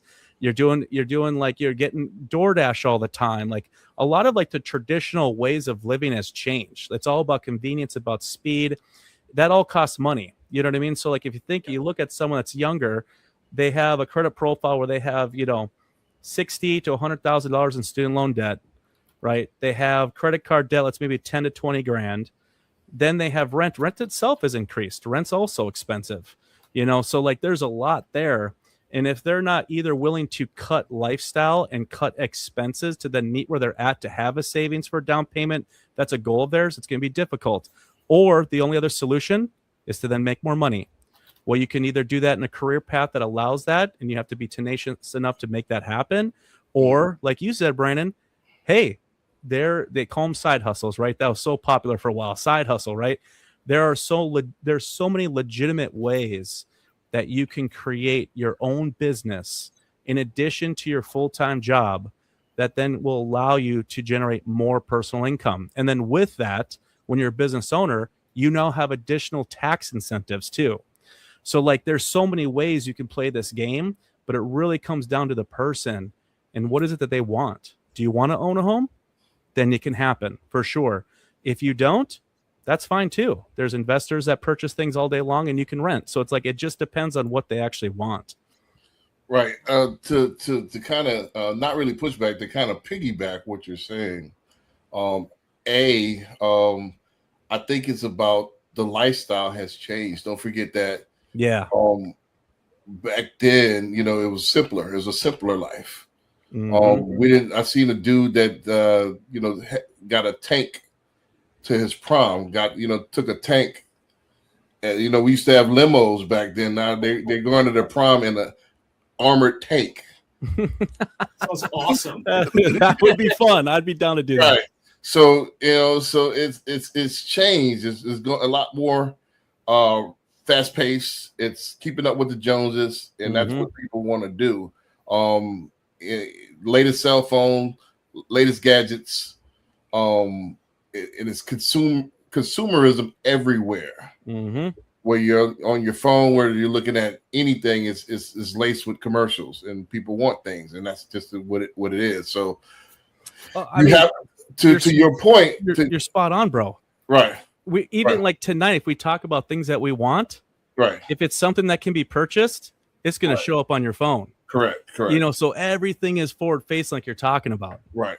So I disagree with side hustles kind of 5 years ago. Now it's just the hustle. Yeah, exactly. It's not on the side. It's just the hustle, and it's the new normal. The new normal is just I have to be a mortgage broker. I have to be a realtor. I have to be an author. I have to be a motivational speaker. I have to be a sales coach. All of this is in my wheelhouse. Also, I'm going to have a couple other AI businesses that I'm working on right now that's going to be faceless and moving. This is what it takes to do what we did normally 5 years ago. And that is the new normal. Can we talk about the good of those? Good to reminisce. Yeah, we can reminisce. Yeah, all day long. We can. That's never going to bring back 50-cent hamburgers. It's never going to bring back houses to be $15,000. It's never going to bring back what once was. Adapt to what it is and keep going. And for the record, too, I mean, like it doesn't help anything that honestly taxes keep going up, insurance keeps going up, interest rates have not come down. We all thought like COVID, when COVID hit, we thought rates were like, what's going to happen? And rates came down into the 2s for a period. And everybody bought a home and refinanced into that 2%, 3% range. Right. And we call that the golden handcuffs because now everybody's stuck in these low rates and they don't want to move. They don't want to sell. They don't want to buy. They don't want to do anything because they're stuck in these 2-3% rates. And nowadays, today, as of this video, we're at, low 6s average interest rate. So put that together with the rising cost of everything else and inflation and milk and eggs and gas and everything else on top of this, to this point, is it harder? Absolutely. It is so much more expensive. We have many, many, many videos. We've actually showcased some of these in previous episodes of how bad this is, how much it's hurting consumers. However, to your point, Brandon, we do have so many other ventures options available to us to make money.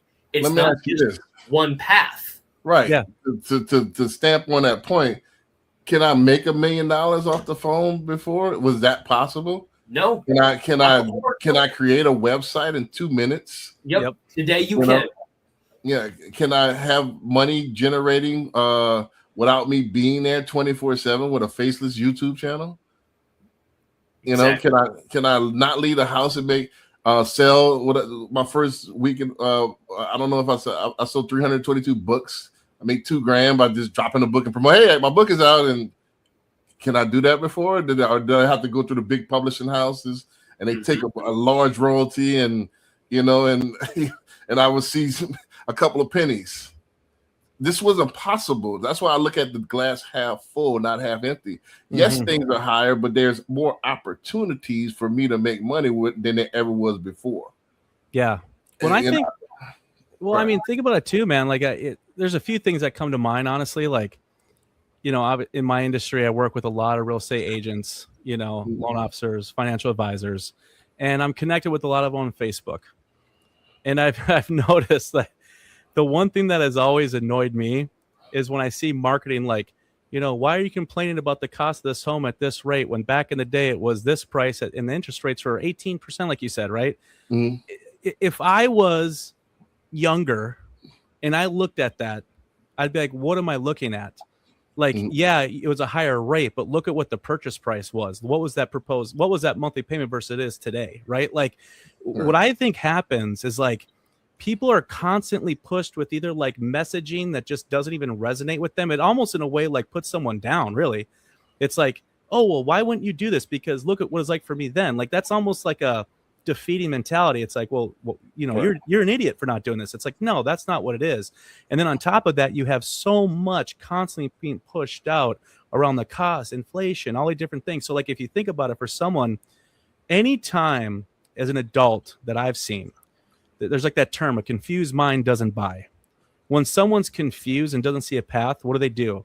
They do nothing usually. They kind of accept defeat. Usually, so like, yes. And I feel like what we're talking about, this is why this type of stuff's so important, because it's like the more you can educate people of understanding, like we talked about earlier about starting a business and the hustle, which I love that. That's what it is now. It is the hustle. But there's so much opportunity of starting a business, not only for the revenue opportunity, but for the tax mitigation component. It opens up a whole nother world for you to save money on your taxes. And like the last thing you want to do, people love to get their tax refunds, right? People love that. What they don't realize is that you were essentially loaning the government. Yeah, it's like a no interest loan for 9 months, 12 months, or whatever. Yeah. Imagine what you could have done with those additional funds yourself and leverage that in a way to then make more money. Like, so I feel like it's all about just empowering people, educating them, showing them a real path. They're like, oh, that clicks for me. Right. I get that. And I could see myself doing that. And then they're able to feel like, okay, I can take action now because I see where I'm going. There's just so much going on constantly. People, it leads to inaction. I think that's what's going on. And people are just like sitting there like, I can't afford this. Like, this is what's going on. I'm just going to stay with my parents now, and I'm just going to live with them for as long as possible. Like that happens. We talked about that actually on a show the other night. The average age of a first-time home buyer right now is 40. 40 years old is the average age of a home buyer, right?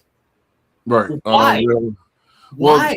Well, the thing is it's a lot of things attributed to that, but the main thing is don't forget that Gen Zers and millennials they didn't leave the house mom's house until like late 20s, and they got their first apartment in their 30s. So I think, and this is controversial, I think it's the effemination of men. Like, we have the 20s is the new teenage years, so afterward, like at 17, when I graduated high school.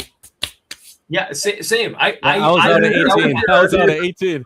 Yeah, so that was it. Like, but now kids can move back at home, and they're at home until they're 30.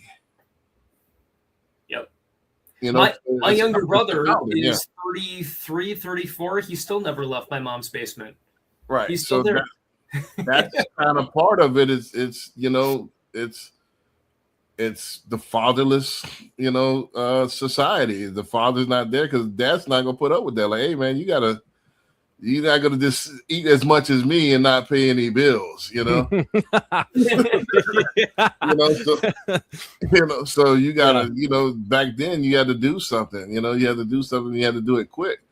So the 20s are now the have fun, extended teenage years, and it's arrested development. They don't develop until then, and by the time they actually get the good job, they're in the late 30s, 40s. Mm-hmm. The first job is going to be entry level. They got to build themselves up if they a little bit serious. So that's what's going on right now. And I don't think it's the money's there.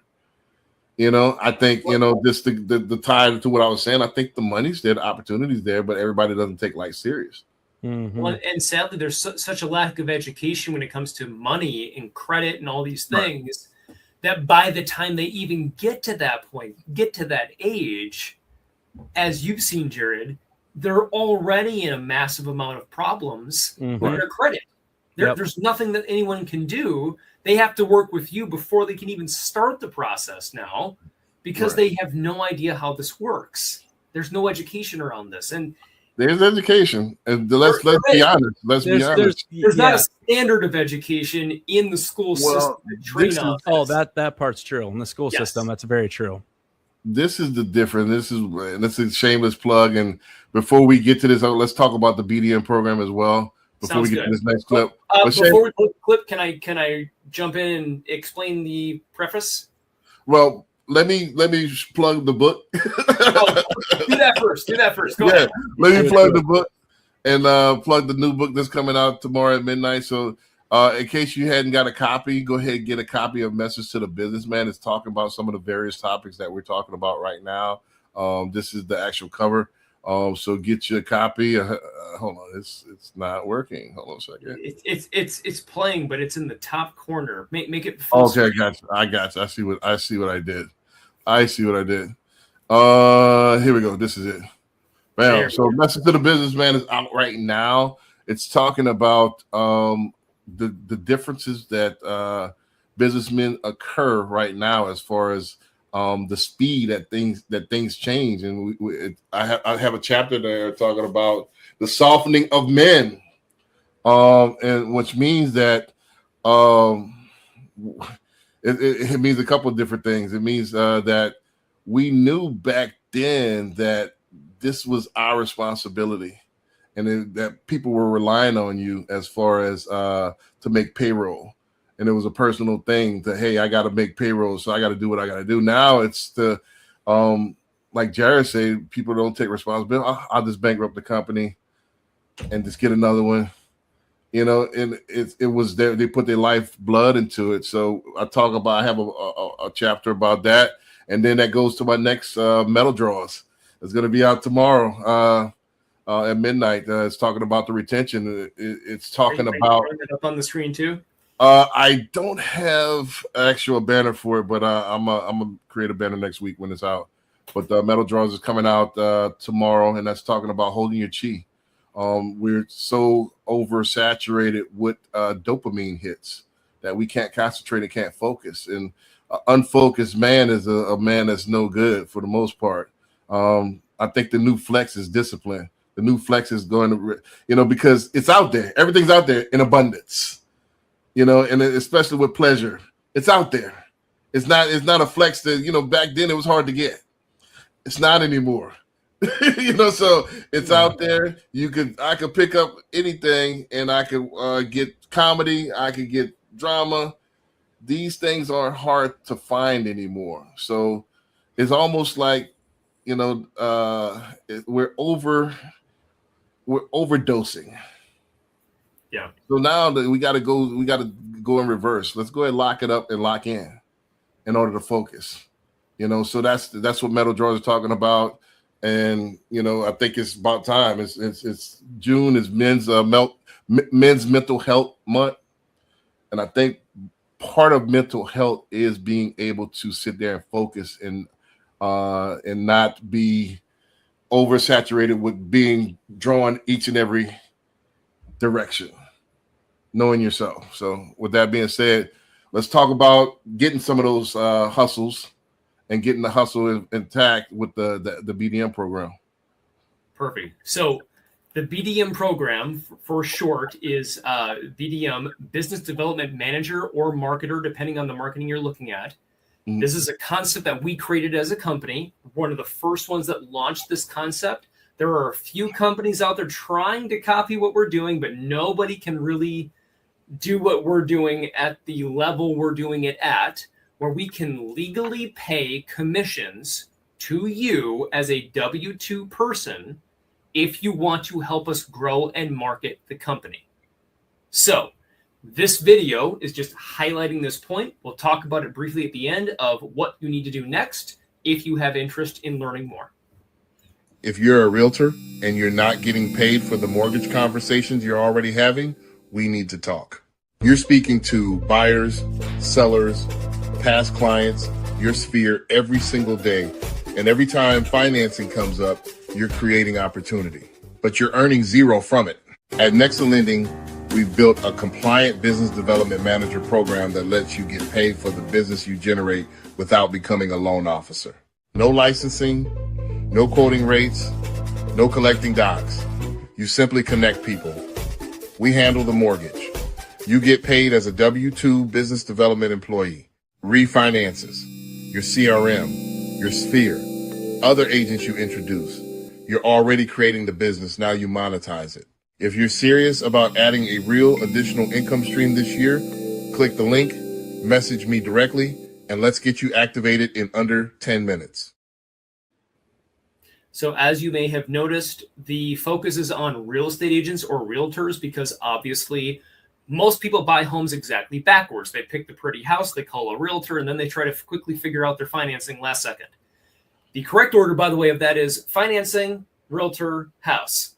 But in that circumstance, obviously, realtors are the primary demographic that we're talking to here.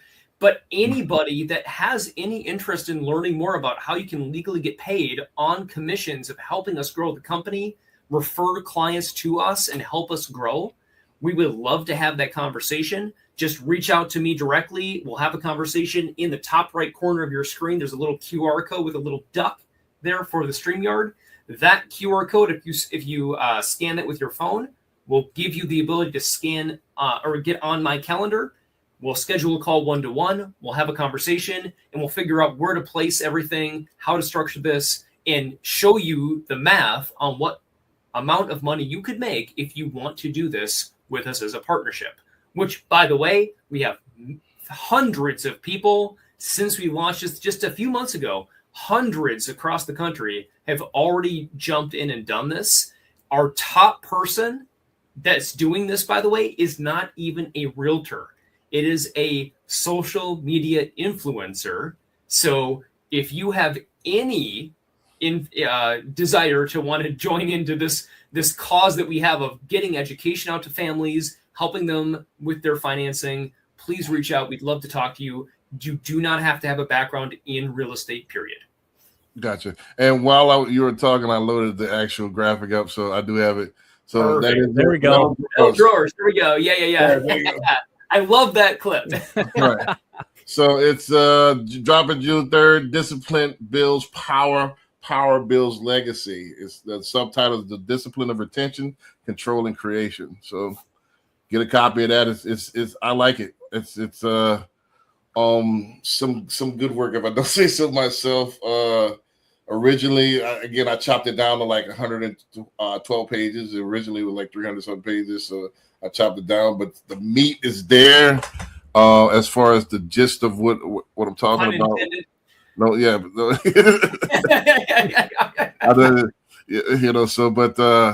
Yeah, I mean, the gist is there, so I think it's going to be an easy read for somebody to read and get motivated and lock in.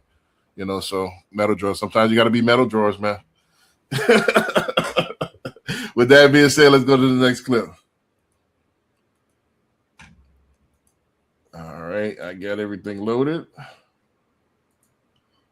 For a credit repair company, that could be a red flag is the fact that they're promising results. Based on the Credit Repair Organization Act and the FTC, that's illegal. So you got to think, if you're going to do business on somebody and they're just disregarding the law, is that a trustworthy person? The next thing you want to look at, do they even have a contract? If someone doesn't have a contract or some types of terms, I'm not doing business with them. Another thing you might want to look out for is them taking the money up front for credit repair services. That's against the law. Another thing you want to look for, if that debt collector or that reporting agency did something to break the law, and you could have a potential case. The attorney's going to say, all right, where's your documentation that you sent stuff off? Oh, I don't have any letters. Well, we don't have a case. With no paper trail, you can't do anything. And then the last red flag is the lack of communication. If they're not communicating at least once every round of what they're doing, they're not asking you to check for things like, hey, is there any mail? Is there any response from these creditors? Then they're probably not the ones you want to work with. And you should be able to ask this before you sign that deal over anything.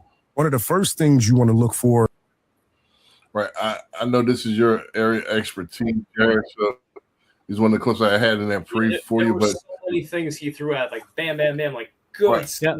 Yeah, that's all real. That was all real. Very well said. Let me say this because we're round robin, and I'll go ahead and hand it off to you. Yeah.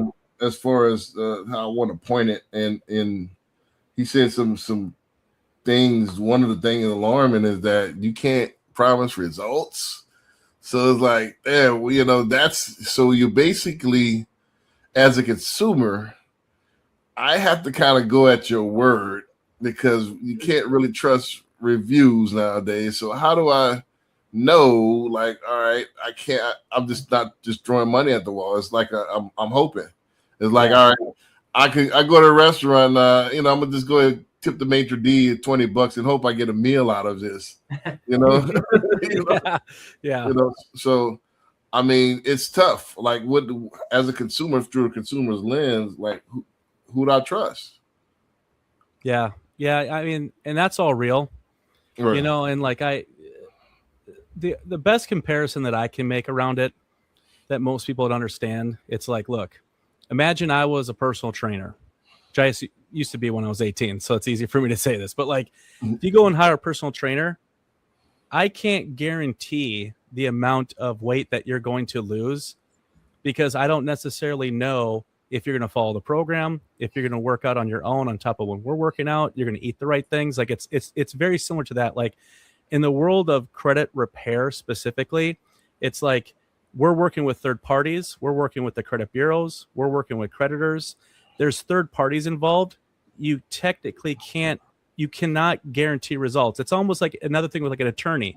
Let's say I'm working with an attorney. An attorney is never going to tell you, oh, 100% we're going to win this case because laws are involved. We have to work the process. Now, the one thing I can say with clients, and this is a big reason why, like how we go about our approach and why we're FICO certified. It's like, look, here are all the different ways that we can go about doing this. And if you follow the plan that I'm laying out, all the details of it, you're going to be successful. Like so it really comes down to like just being honest with people, but making sure they understand the why behind it. And for me, I can say my team, we've never really had pushback on it once they fully understand like why we're saying that. But a lot of companies, I'd say, I mean, can't say all of them, but a lot of people, it's like, if you could guarantee results in a sales message, it's going to make it easier to make that sale. Mm-hmm. So that's why they do it. But that's technically illegal, and you can't guarantee it. I don't control the bureaus. I'm not the one in the background doing investigations. You know what I mean? If I can say to me that what this reminds me of a little bit in our world is when a realtor asks, well, how fast can you close? Yeah.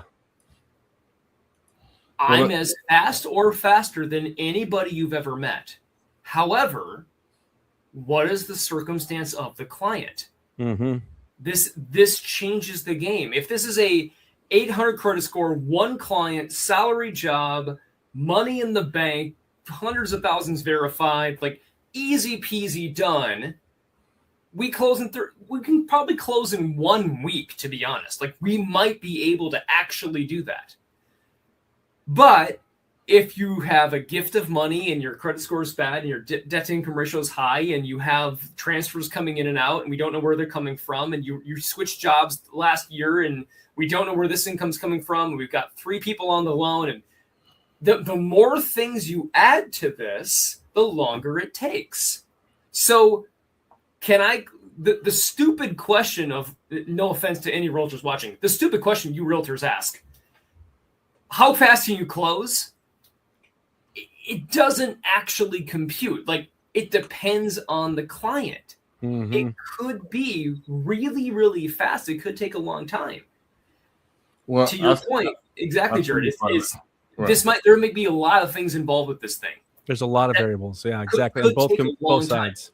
One thing that I think is really cool about your firm, though, and why I refer clients to you guys for credit repair, is you're not going to string these guys along for 2 years, 3 years, 4 years, still collecting money from them in hopes they're going to stay with you just because they're in a plan and they hope this is going to work out.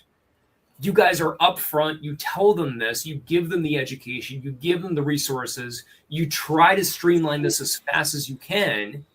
And less than 12 months, every single client pretty much, I'm going to say arguably, is your ideal client. If it goes longer than that, something probably is wrong. Mm-hmm. Right? Yep. Yeah, exactly.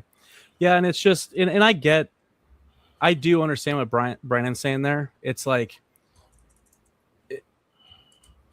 there's not a lot of people that educate themselves on the credit repair process specifically. They may have, like, you have Credit Karma and you have like a lot of credit information out there, but the reality is, like, when it comes to like the credit side of things, there's just going to be a natural lack of knowledge and understanding. So I totally get the question as to why someone would say, like, well, is there any guarantees? You know what I mean? Like, will this get deleted? Is there a guarantee? And then you just have to take your time with the client to explain, like, well, based on what I'm seeing here and how old it is, or this debt, or this creditor, or like you're saying, it's very similar. It's like there's a high probability, but like we got to work through this process. Here's how it works, you know? So it's like you just have to take your time with the client and kind of break it down, because once they understand it, there's no issue. But if they don't understand it, you just kind of force them into a program and they have a misconception of what they're going to get the results. That's where there's issues, you know? So it's like, it's always better to lead with expertise and honesty. Well, and the podcast name is The Power of Ownership. Mm-hmm.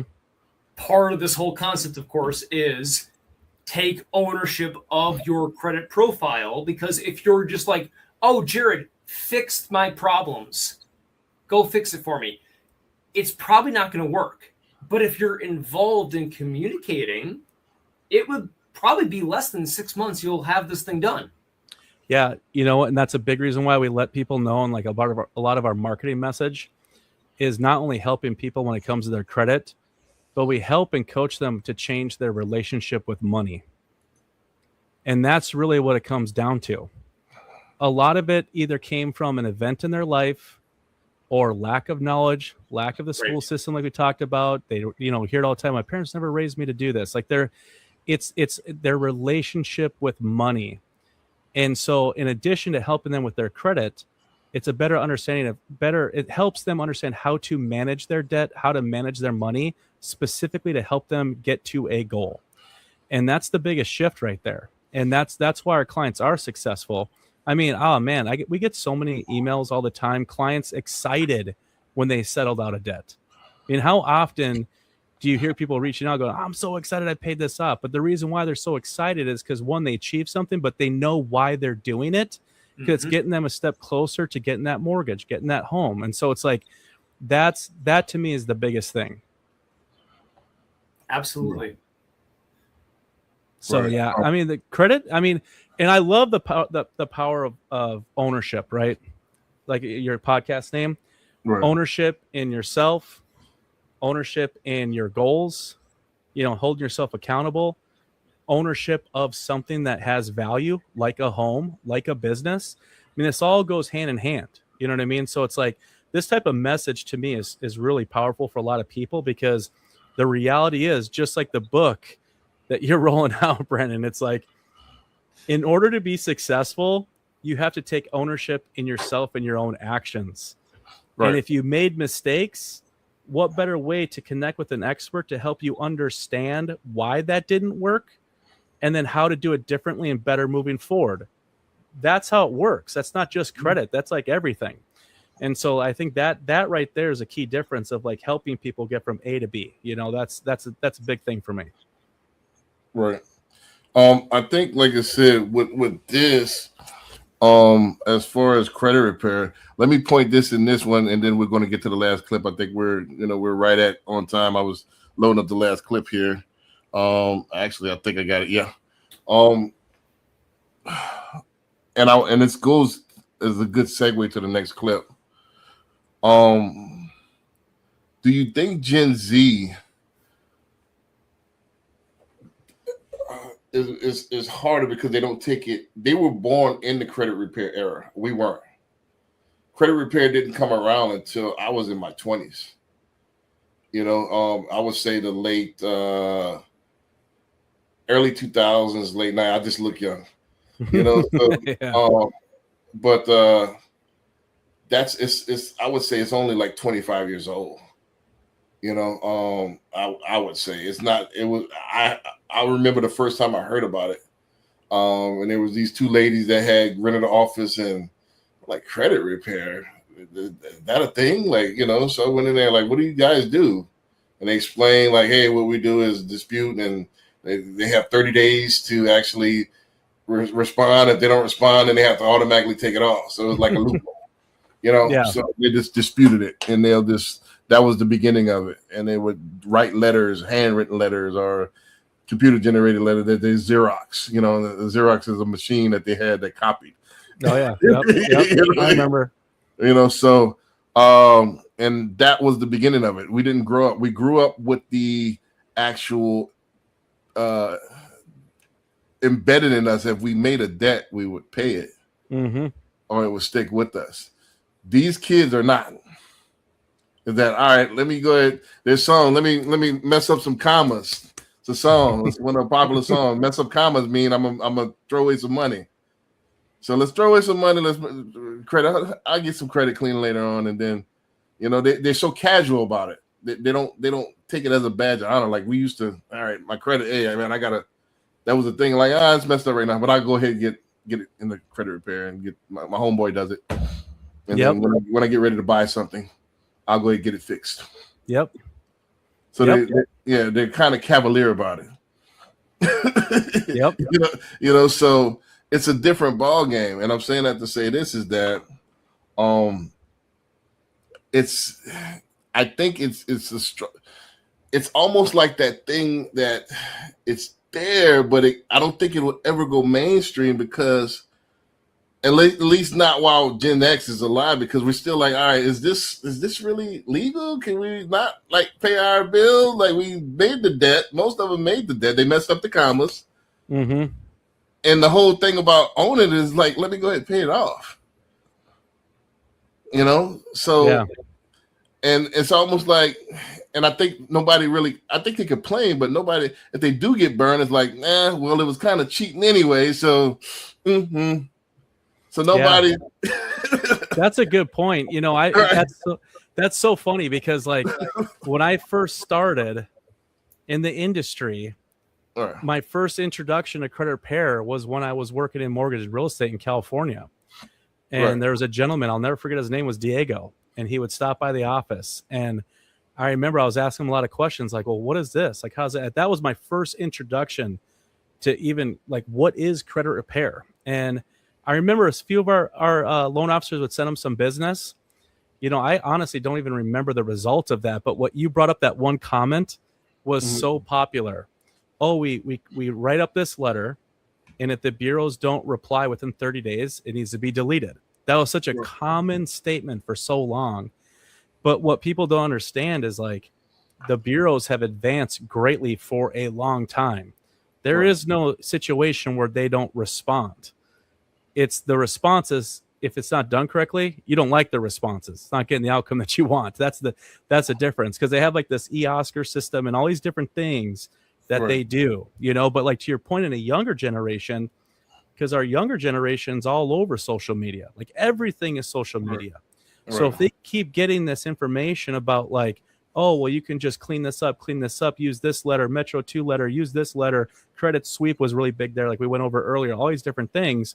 I could totally see that changing the overall optics for someone younger around their credit and debt, thinking, hey, this got messed up, I don't really care, I'll just go ahead and just do credit repair. I could totally see that.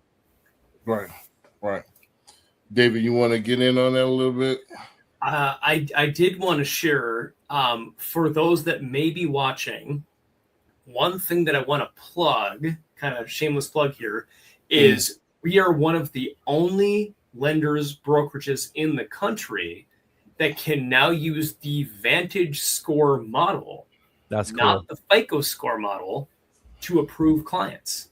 So sometimes, depending on your credit score, you might have a situation where someone has a 600 credit score, can't get approved with FICO, but the Vantage score, because it takes into account different things that FICO does not, all of a sudden might put your score 100 points higher. And all of a sudden, we have an approval versus a denial, or massive interest rate cost changes. So just making sure you know, that's if cool. You are that person, we have this capability now. We're the first.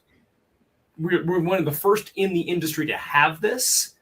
I'm hopeful as time goes on, now that this has happened, I can't imagine it's not going to be spearheaded now with this point of like other people or other lenders will follow suit and we'll have more people following.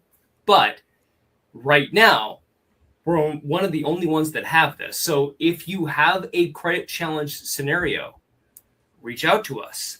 Let's talk about it. There might be an opportunity to move forward that you don't have right now with your current lender that we could help you with now, today, not 3 months from now, just by changing the profile of how we pull the credit.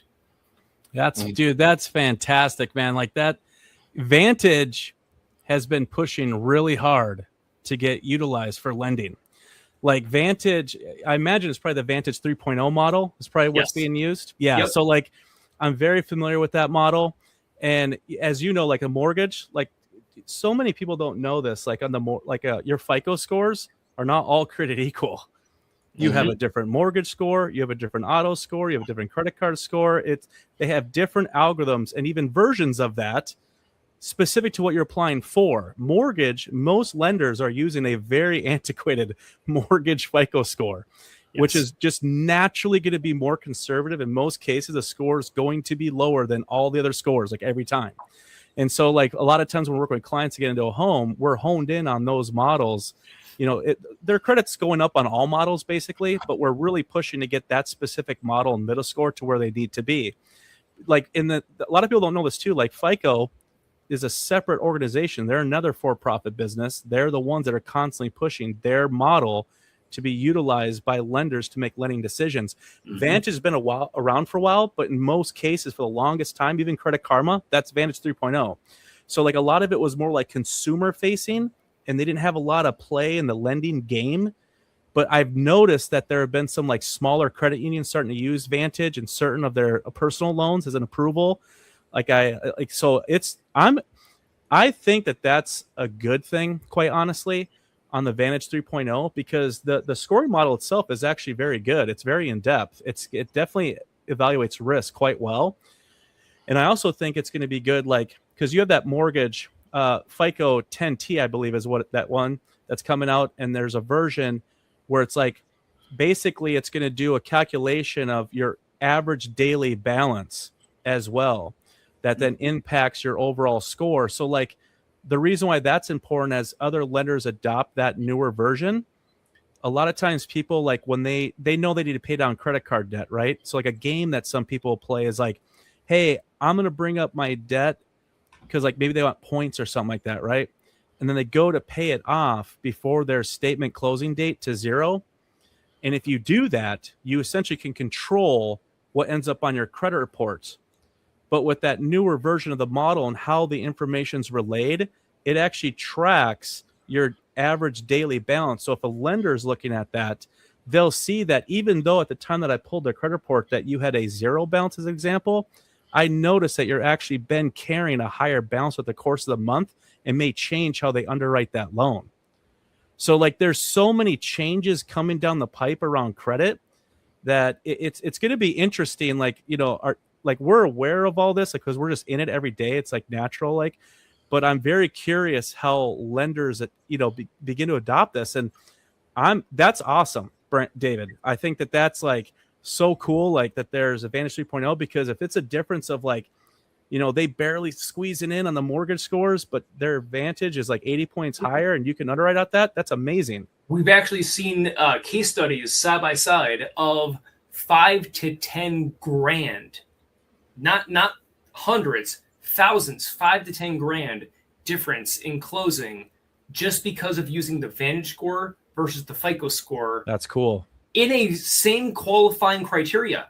Like they qualify for FICO, they qualify for Vantage, but because Vantage is higher, now we can give them better terms. Better terms, better pricing. And they save 5 grand. It's not even about not qualifying.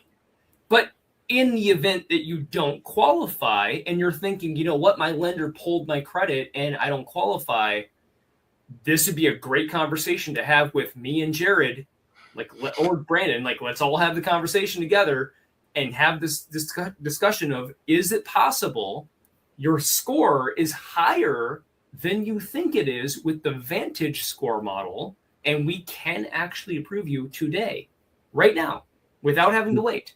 is that non-Dell that you use the Vantage, or is it through Exactus? Who can use the So United Wholesale Mortgage, UWM. Oh, UWM. Yep. On the planet. They are, which you can only access, by the way, through a broker like us at Nexa. UWM is the only one currently offering this platform. Gotcha. It doesn't matter broker, non-Dell, doesn't matter how we run it, but that's the only way you can get access to it. Gotcha. All right, so I want to set up this last clip. I know I kind of cut a couple out just for time's sake. So sounds good. It's all good, man. This came up to mind. I had a feeling we were going to probably go this route, by the way, because we have such a good expert here for credit repair. right. But this goes to overall what we're talking about, and I don't want you to think this is woo-woo. You know what I'm saying? It does relate. It is science. It's epigenetics. You know, so let's talk about this because it's part of what we're talking about. The overall head I want to get to, and it does have a lot to do with ownership. So let's get into it, and then let's react. And I'll go first to react, and we'll follow it up. So I know it looks extremely woo woo. Right behind your forehead is a lump of brain called prefrontal cortex. This is the conscious mind. The conscious mind has wishes, desires, aspirations. What do you want from your life? Creative. Conscious mind is about 10%. The rest of the brain, 90%, is called the subconscious mind. The subconscious mind is primarily habits. And the fundamental habits didn't come from me. The last trimester of pregnancy and the first 7 years of your life, your brain is operating at a low vibrational frequency called theta. And theta is hypnosis. How do you learn to be a member of a family, in a community, in a culture? You watch other people. You focus on your family, see how they do everything. You learn from everybody else. So the programs that you get for the first 7 years are not yours. They came from other people, and they pass that on to you. But the problem is, it's not just the previous generation, the generation before, the generation before, so we pass down through the family. Here's the problem, big time. Science has found that 95% of our life we're thinking. When the conscious mind is thinking, it's not paying attention. When the conscious mind is not paying attention, the subconscious program is the default.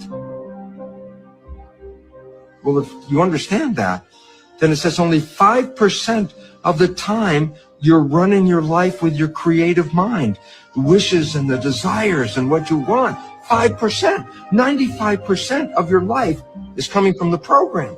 Yeah, but the program is not your wishes and desires. It's other people's behavior. 95% of the day you are playing programs that psychologists tell us are limiting, disempowering, self-sabotaging.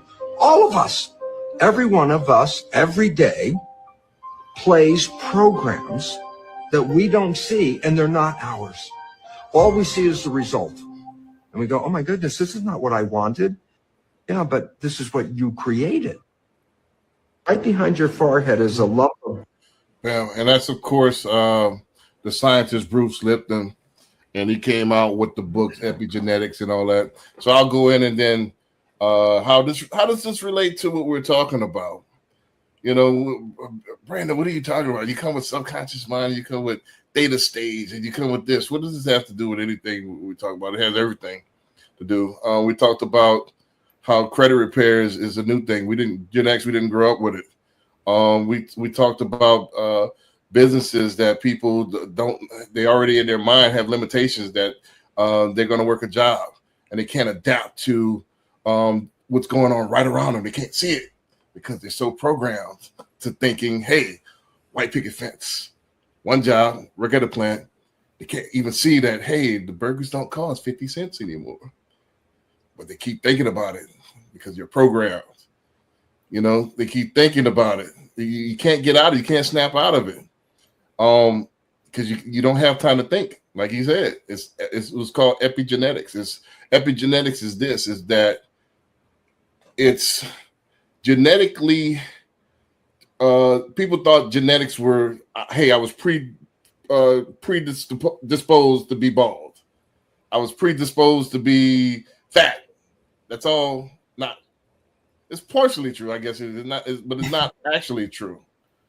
Is that your environment unlocks certain genome, and it makes it become true. So if you're under heavy stress and you have the predisposition to go bald, you will go bald because you're under heavy stress. So what does that have to do with what we're talking about? If you come from a family that doesn't, we're all workers and didn't have any type of creative mind to create different platforms and stuff to feed themselves, you're at a disadvantage. You know, what does this have to do with credit repair? If you're in a situation, you came up, you're Gen Z, and they didn't take paying bills serious. I'll just go and get a credit, and it affects your rate, like David alluded to. It affects your ability to buy a business and the transfer of wealth that's happening right in front of your face that you're not taking serious, or that your mom coddled you, like we talked about earlier, and didn't make you get out the nest, didn't teach you how to lock in, didn't teach you how to not doom scroll all day. That's going to affect you. That's going to affect how hard it is for you to get into the middle class. That's what we talked about, right? It's all about your theta stage, where your upbringing, and how can you break past that? Well, you can watch the Power of Ownership podcast. It will give nuggets to try to break you free. But other than that, it's your habits. I had one of the best quotes that I heard all week. I heard all year. It says, a license will not save you. A marriage will not save you. Your habits is the only thing that can make you successful, and that could save you. Your habits dictate who you are. So with that, I'll yield the floor. Honestly, I don't have a whole lot more to say. I mean, you kind of covered exactly what I wanted to say with this point. Right. So I don't really have anything. Oddly enough, right. Like this time around, I got nothing, man. Right. I yield the floor to Jared here. Right. All that's real. Right. All that's extremely real. Yeah, I've worked with a ton of people in the space. I've gone through work myself.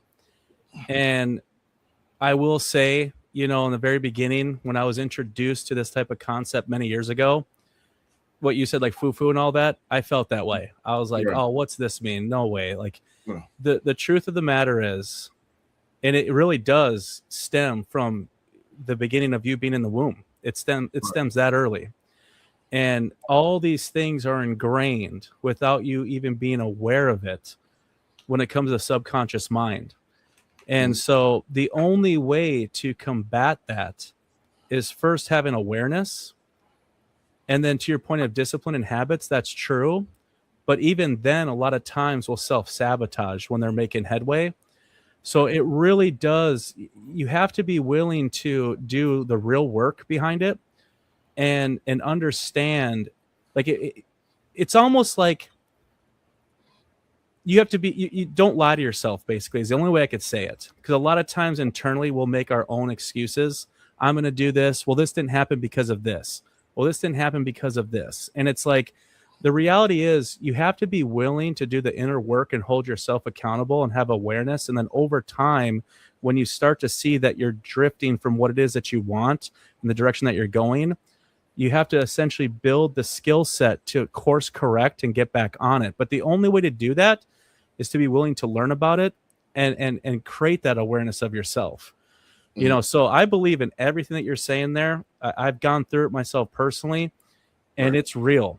It's very real, and so that's what they call generational curses. Is that it's not anything woo-woo, it's actually that theta stage you had been programmed to be, you see, and you thought that is your perception of reality.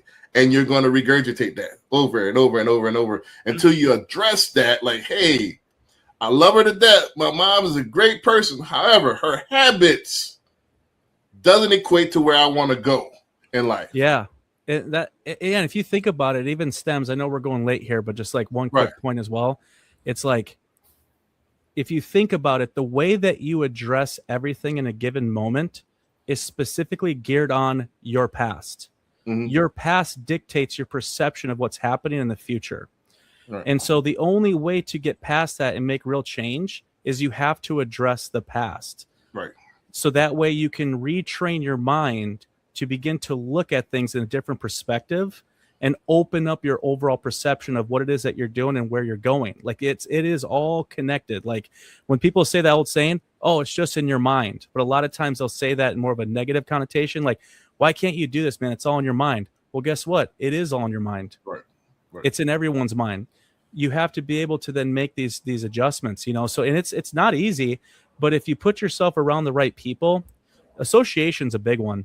You know, surround yourself around the people that inspire you to do better, because that to me is, that allows you to really step up and do bigger things if you associate yourself with the right people. I mean, I can't stress that enough. Right. I mean, and also watch the right people. I think this podcast is, I'm doing something outside of myself, and I could easily throw up and play the victim card. But nobody, I don't have any. I have lots of friends in all walks of life, but I earned the friends. I wasn't given anything, so a lot of people could blame a lot of things. And don't forget, when you point the finger, you got 3-4 more pointing back at you. It's all in your mind. Mind follows matter, It is what it is. To your point as well, we talked about this earlier about the ability to, is it harder or easier in business right now? Mm-hmm. Like we have the ability to literally type into a box whatever thing you want, and you can find 1,000, 10,000 friends in a second that align with you on this point. Right. So find those people, go search it. Right. I want to learn about credit repair. Type in credit repair and see how many videos and people pop up for this thing of like, I've been dealing with this and I'm struggling with this and whatever. And like, you'll probably find 1,000 people on this point, easy. But find those alignment people that you need and want in your life. Maybe it's a specific business you want to create. Maybe it's whatever else it might be. Like, pick the thing, go with it, run with it. We didn't have that 20 years ago. You couldn't do that. Like, it's just like, does anybody know how to do credit repair? I don't know. Maybe. You didn't know anybody. Like, first of all, 20 years ago, we were just getting acclimated to Google, and then don't forget that the phones, before the iPhone came out, it used to be where it was a black and white screen. Well, not even black and white, it was a gray and black screen. Yep. There was no Google attached to the phone. You have to get on the PC. Mm-hmm. So this is a less than 20-year phenomenon. Don't forget, these Gen Zers were born into this. They were born into these opportunities. So again, we're a solution-based podcast. So the solution, I would say, in the last thought, and we'll go round robin on the last thought, I would say the solutions are, let's start with the last clip first, is that retrain your subconscious mind. Take time, pull back. That's what Metal Draws is talking about. Pull back and get to know yourself and address your past. Get and address those traumas. Hey, what works, what doesn't work? And I've seen some things that you were taught doesn't work, not for what you're trying to do. And so you have to overcome that. And when you see, like to Jared said, when you see yourself drifting back in that pattern, you have to have the awareness to put yourself in self-course correct. But and I'm going to say this and I'm going to yield the floor. I heard this saying, and at first I got offended by this. I heard Bill O'Reilly say this right after Hurricane Katrina, and he said something, he was kind of downplaying the Katrina. I got hit. I lost my first business in Katrina. I lost like $150,000 worth of inventory. I got flooded and I got looted at the same time. But he's like, yeah, well, what you need to do is, and he was kind of negative at first, but he said something that stuck with me till this day. He said, anybody can make $1 million. That's easy. But, if you want to get to real success, you want to make 10 million, you got to be honest, especially with yourself. Yes. And I'm like, what is he talking about? And it dawned on me, like, damn, you got to be your top critic and be aware of what you're good at and what you're not good at, and what works and what doesn't work. Yeah. I mean, if you think about it, a lot of times, like people, people I would say have like good integrity and morality, right? They naturally don't want to lie to others. Right. That's a good thing. The reality is a lot of people lie to themselves every day. Right. And so that to me is like, you have to have awareness of that and know when you're lying to yourself. Mm-hmm. And like, I have a good friend who's a lot of times I view it like in a spiritual sense. I have a good friend that said this to me before. He said, faith without works is dead. Right. And that's a big one when it comes to spirituality, is like, if you have faith and belief, you'll naturally want to do the works. And if you're not doing the works, it's dead, right? Well, that same thing goes for yourself personally. Have belief in yourself, have faith in yourself, and then you're going to have to follow that up with works. And that's how I look at it. I look at myself that way. I do those things for myself to the best of my ability. And I really do believe like everyone else needs to be willing to do that type of stuff. And they'll only benefit from it. Right. Well, that's the thing is that, and you have to have the proper tools. One of you talked about the mind. If your mind is flooded with dopamine all the time, you're not going to be able to think clearly. You're not going to be motivated, and you're not going to be at your peak. Mm-hmm. You're not going to be. It's impossible. It's not. It's by default. It's the reward drug. The reward chemical. Yeah. So if I'm scrolling, I wake up first thing scroll. Yeah. That's the one thing you don't want to do when you first wake up. It's the easiest thing to do. Right. So it's just like anything. If you start drinking alcohol, it starts with one beer, get you buzzed, and after you got you drunk cases of it. Mm-hmm. So now it just keeps increasing. Before you know, you're spending more and more time chasing this dopamine high, and that's what. And I look at people, and I'm looking at certain workers, and they live for the weekend. They live for the vacation. They talk about the vacation, bro. You're broke. What about getting a business plan together? What about getting your credit together? What about that first? And abstain from those pleasures until you get yourself into a situation. My thing is, and most people know me, and I say that I know I'm rambling. My close friends know Brandon B. Dixon won't go anywhere unless he can do it first class. Okay. I'm not going to the concert unless I'm in the front row or backstage. I'm not going. I learned that from my mentor. Mattress Mac does everything first class. So I'd rather pull back and wait till I can do it all the way. I'm not gonna have to do it. And that's Brandon B. Dixon. Mm-hmm. Because I think about it, I've done vacations where I have to, all right, how much is this? Okay, I got it. Yeah. Is that fun? You're there, but are you really experiencing it?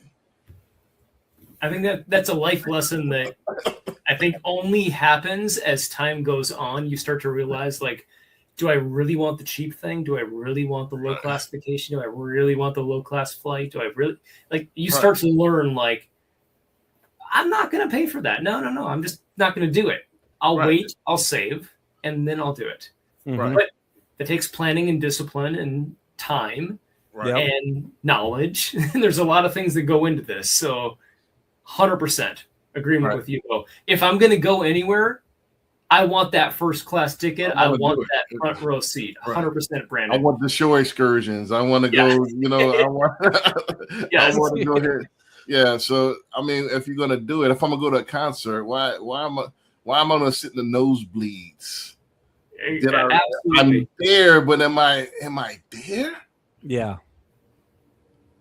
So what does this have to do with anything? If a lot of people are just wanting to do something, and instead of doing something to the fullest, they doing it partially, and then if you look back, you spent more money than you actually had fun. You're chasing this high.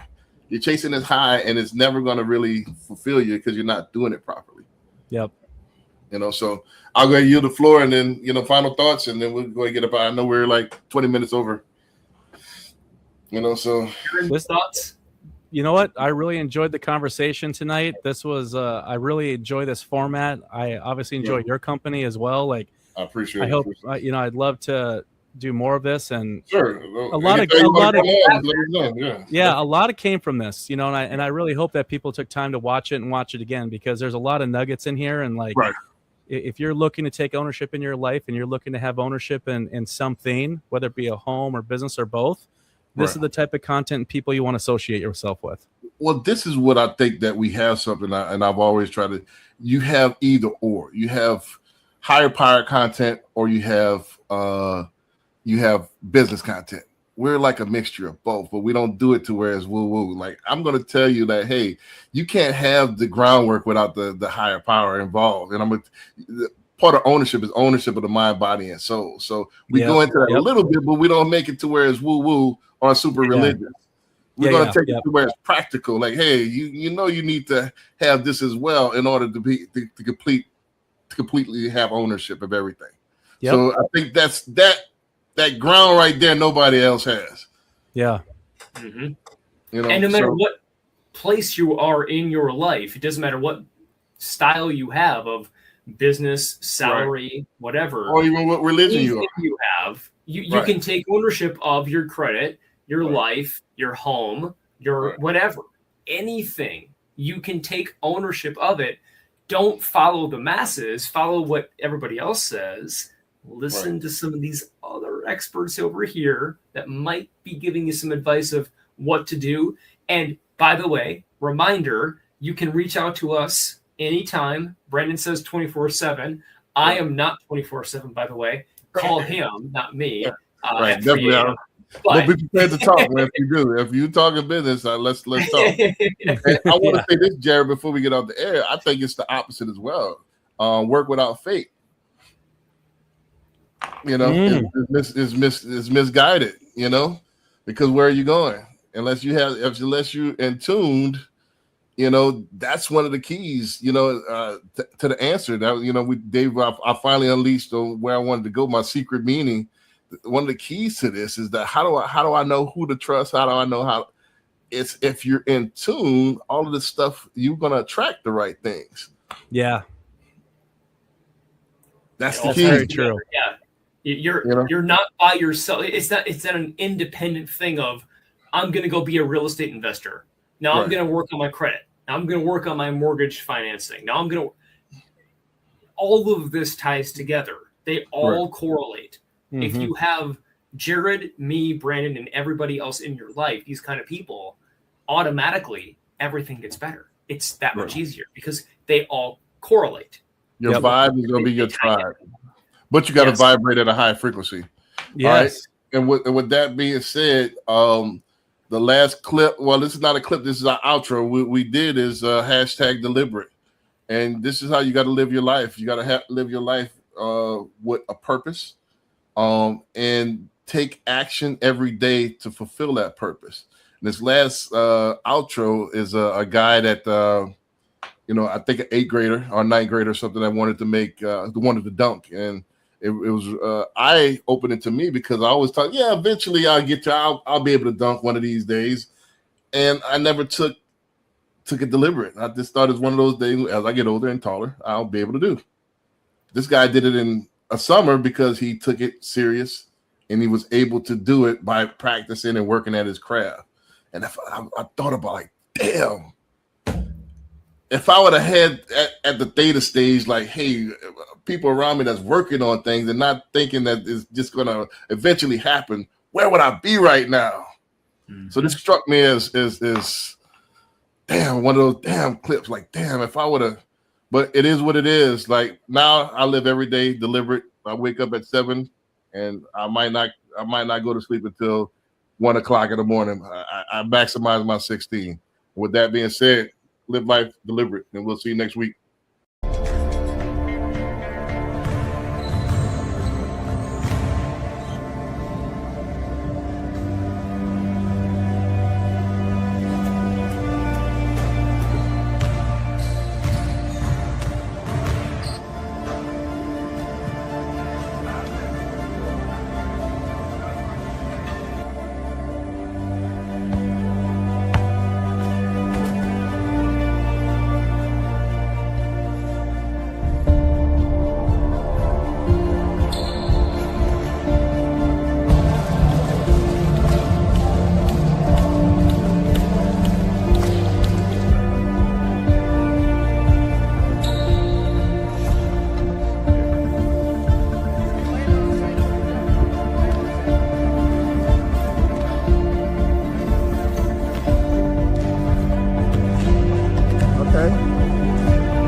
way.